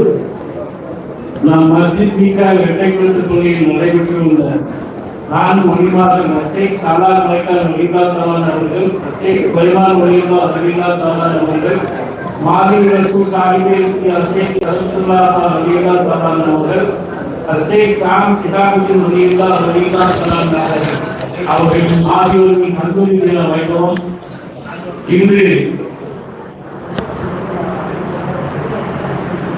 குத்துபா வெளியேற்றலின் கட்சியும் மஸ்கூர் ரஹ்மான் ஆலை அறிவிக்கல்களின் நிறுவனமான மௌலானா மௌலவி அல்ஹாஜ் அல்ஹாஃபில் ஹெச் அஹமது அப்துல் காதர் அலீம் அவர்களால் 4 ஒளிமார்களும் வித்யாம் என்ற தலைப்பில் சன்மார்க்க சொற்பொழிவு இனிதே நிறைவு பெற்றது. அல்ஹம்துலில்லாஹ். இந்த கந்தூரி வைபவத்தில் முதல் நாள் நம் பள்ளி இமாம் அல்ஹாஃபில் எம் முகமது ஹசன் ஆலிம் ரஹீமி அவர்களும், நம் மதரசா ஒஸ்தாத் அல்ஹாஃபில் ஃபலுல் அப்பாஸ் ஆலிம் நூரி அவர்களும், 2வது நாளாக மாலத்துல் காதிர் அரபிக் கல்லூரி அரபிக் குழுவின் முதல்வரும் மௌலானா மௌலவி அல்ஹாஜ் அல்ஹாஃபில் சையத் அப்துல் ரஹ்மான் தங்கள் ஆலிம் பாக்கவி ஃபாலில் ஹாசன் எம்ஏ அவர்களும் சிறப்பாக, இன்று இறுதியாக மௌலானா மௌலவி ஹெச் அஹமது அப்துல் காதர் ஆலிம் அவர்களும் சன்மார்க்க சொற்பொழிவு சிறப்பாக நடைபெற்றது. அல்ஹம்துலில்லாஹ். இவர்கள் ஆலிம் பிரிந்திகள் அனைவர்களுக்கும் நம் ஜமாத் சார்பாக நன்றியை தெரிவித்துக் கொள்கிறோம். இந்த கந்தூரி ஓய்வத்தில் சொல்லாலும் செயலாலும் பொருளாலும் ஒத்துழைப்பு தந்த அனைவர்களுக்கும் நம் ஜமாத் சார்பாக நன்றியை காணிக்காக்கி கொள்கிறேன். அல்ஹம்துலில்லாஹ். சுக்ரன். அஸ்ஸலாமு அலைக்கும்.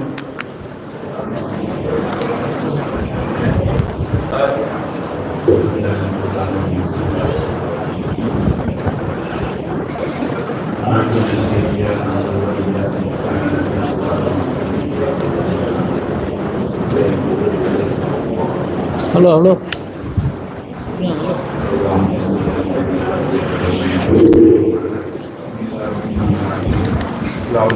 خلق من شر ما خلق ومن شر غاسق إذا وقب ومن شر النفاثات في العقد ومن شر حاسد إذا حسد بسم الله الرحمن الرحيم قل أعوذ برب الناس ملك الناس إله الناس من شر الوسواس الخناس الذي يوسوس في صدور الناس من الجنة والناس آمين آمين الحمد لله رب العالمين حمد يا في نعمك إذا رفعنا يا كريم يا رحيم يا الله اللهم صل وسلم على رسولك سيدنا نبينا مولانا محمد وعلى آله وأصحابه سيدنا نبينا مولانا محمد وبارك وسلم عليه عدد ما في علم الله إفرادا دائما بدوام ملك الله اللهم ارحمنا برحمتك يا أرحم الراحمين اللهم اغفر لنا ذنوبنا خطايانا كلها يا رب العالمين اللهم اعتقنا من النار وادخلنا الجنة يا رب العالمين اللهم شرفنا بالتقوى وجملنا بالعافية وارزقنا الجنة ورضاك يا رب العالمين اللهم وصل بلغ وصفاء ما كرنا من كلامك العزيز هذه هدية واصلة ورحمة نازلة وبركة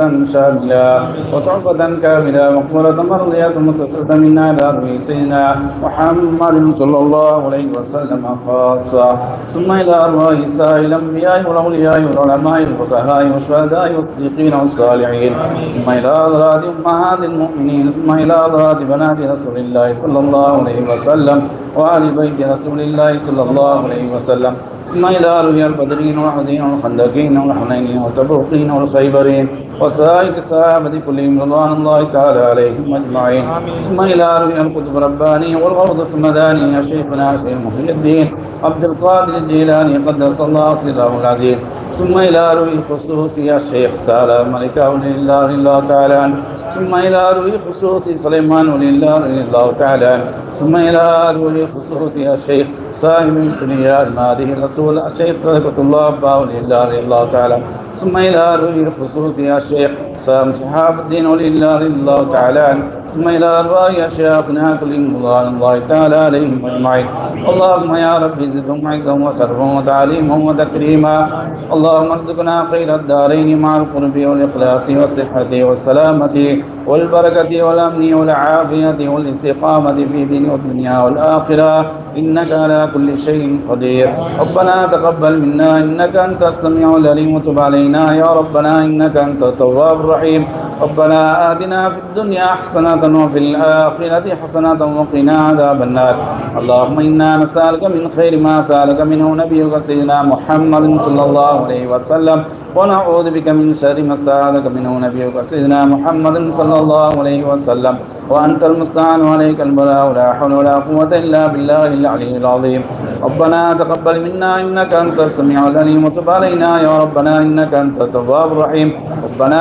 آتنا في الدنيا حسنة وفي الآخرة حسنة وقنا عذاب النار رب لا تذرني فردا وأنت خير الوارثين ربنا اغفر لنا ولوالدينا ربنا رب ارحمهما كما ربياني صغيرا وصل وسلم على حبيبك ورسولك سيدنا محمد وآله وصحبه أجمعين سبحان ربك رب العزة عما يصفون وسلام على المرسلين والحمد لله رب العالمين سبحان ربك رب العزة عما يصفون وسلام على المرسلين والحمد لله رب العالمين آمين آمين آمين بفضل سبحان ربك رب العزة عما يصفون وسلام على المرسلين والحمد لله رب العالمين صلى الله على محمد صلى الله عليه وسلم صلى الله على محمد صلى الله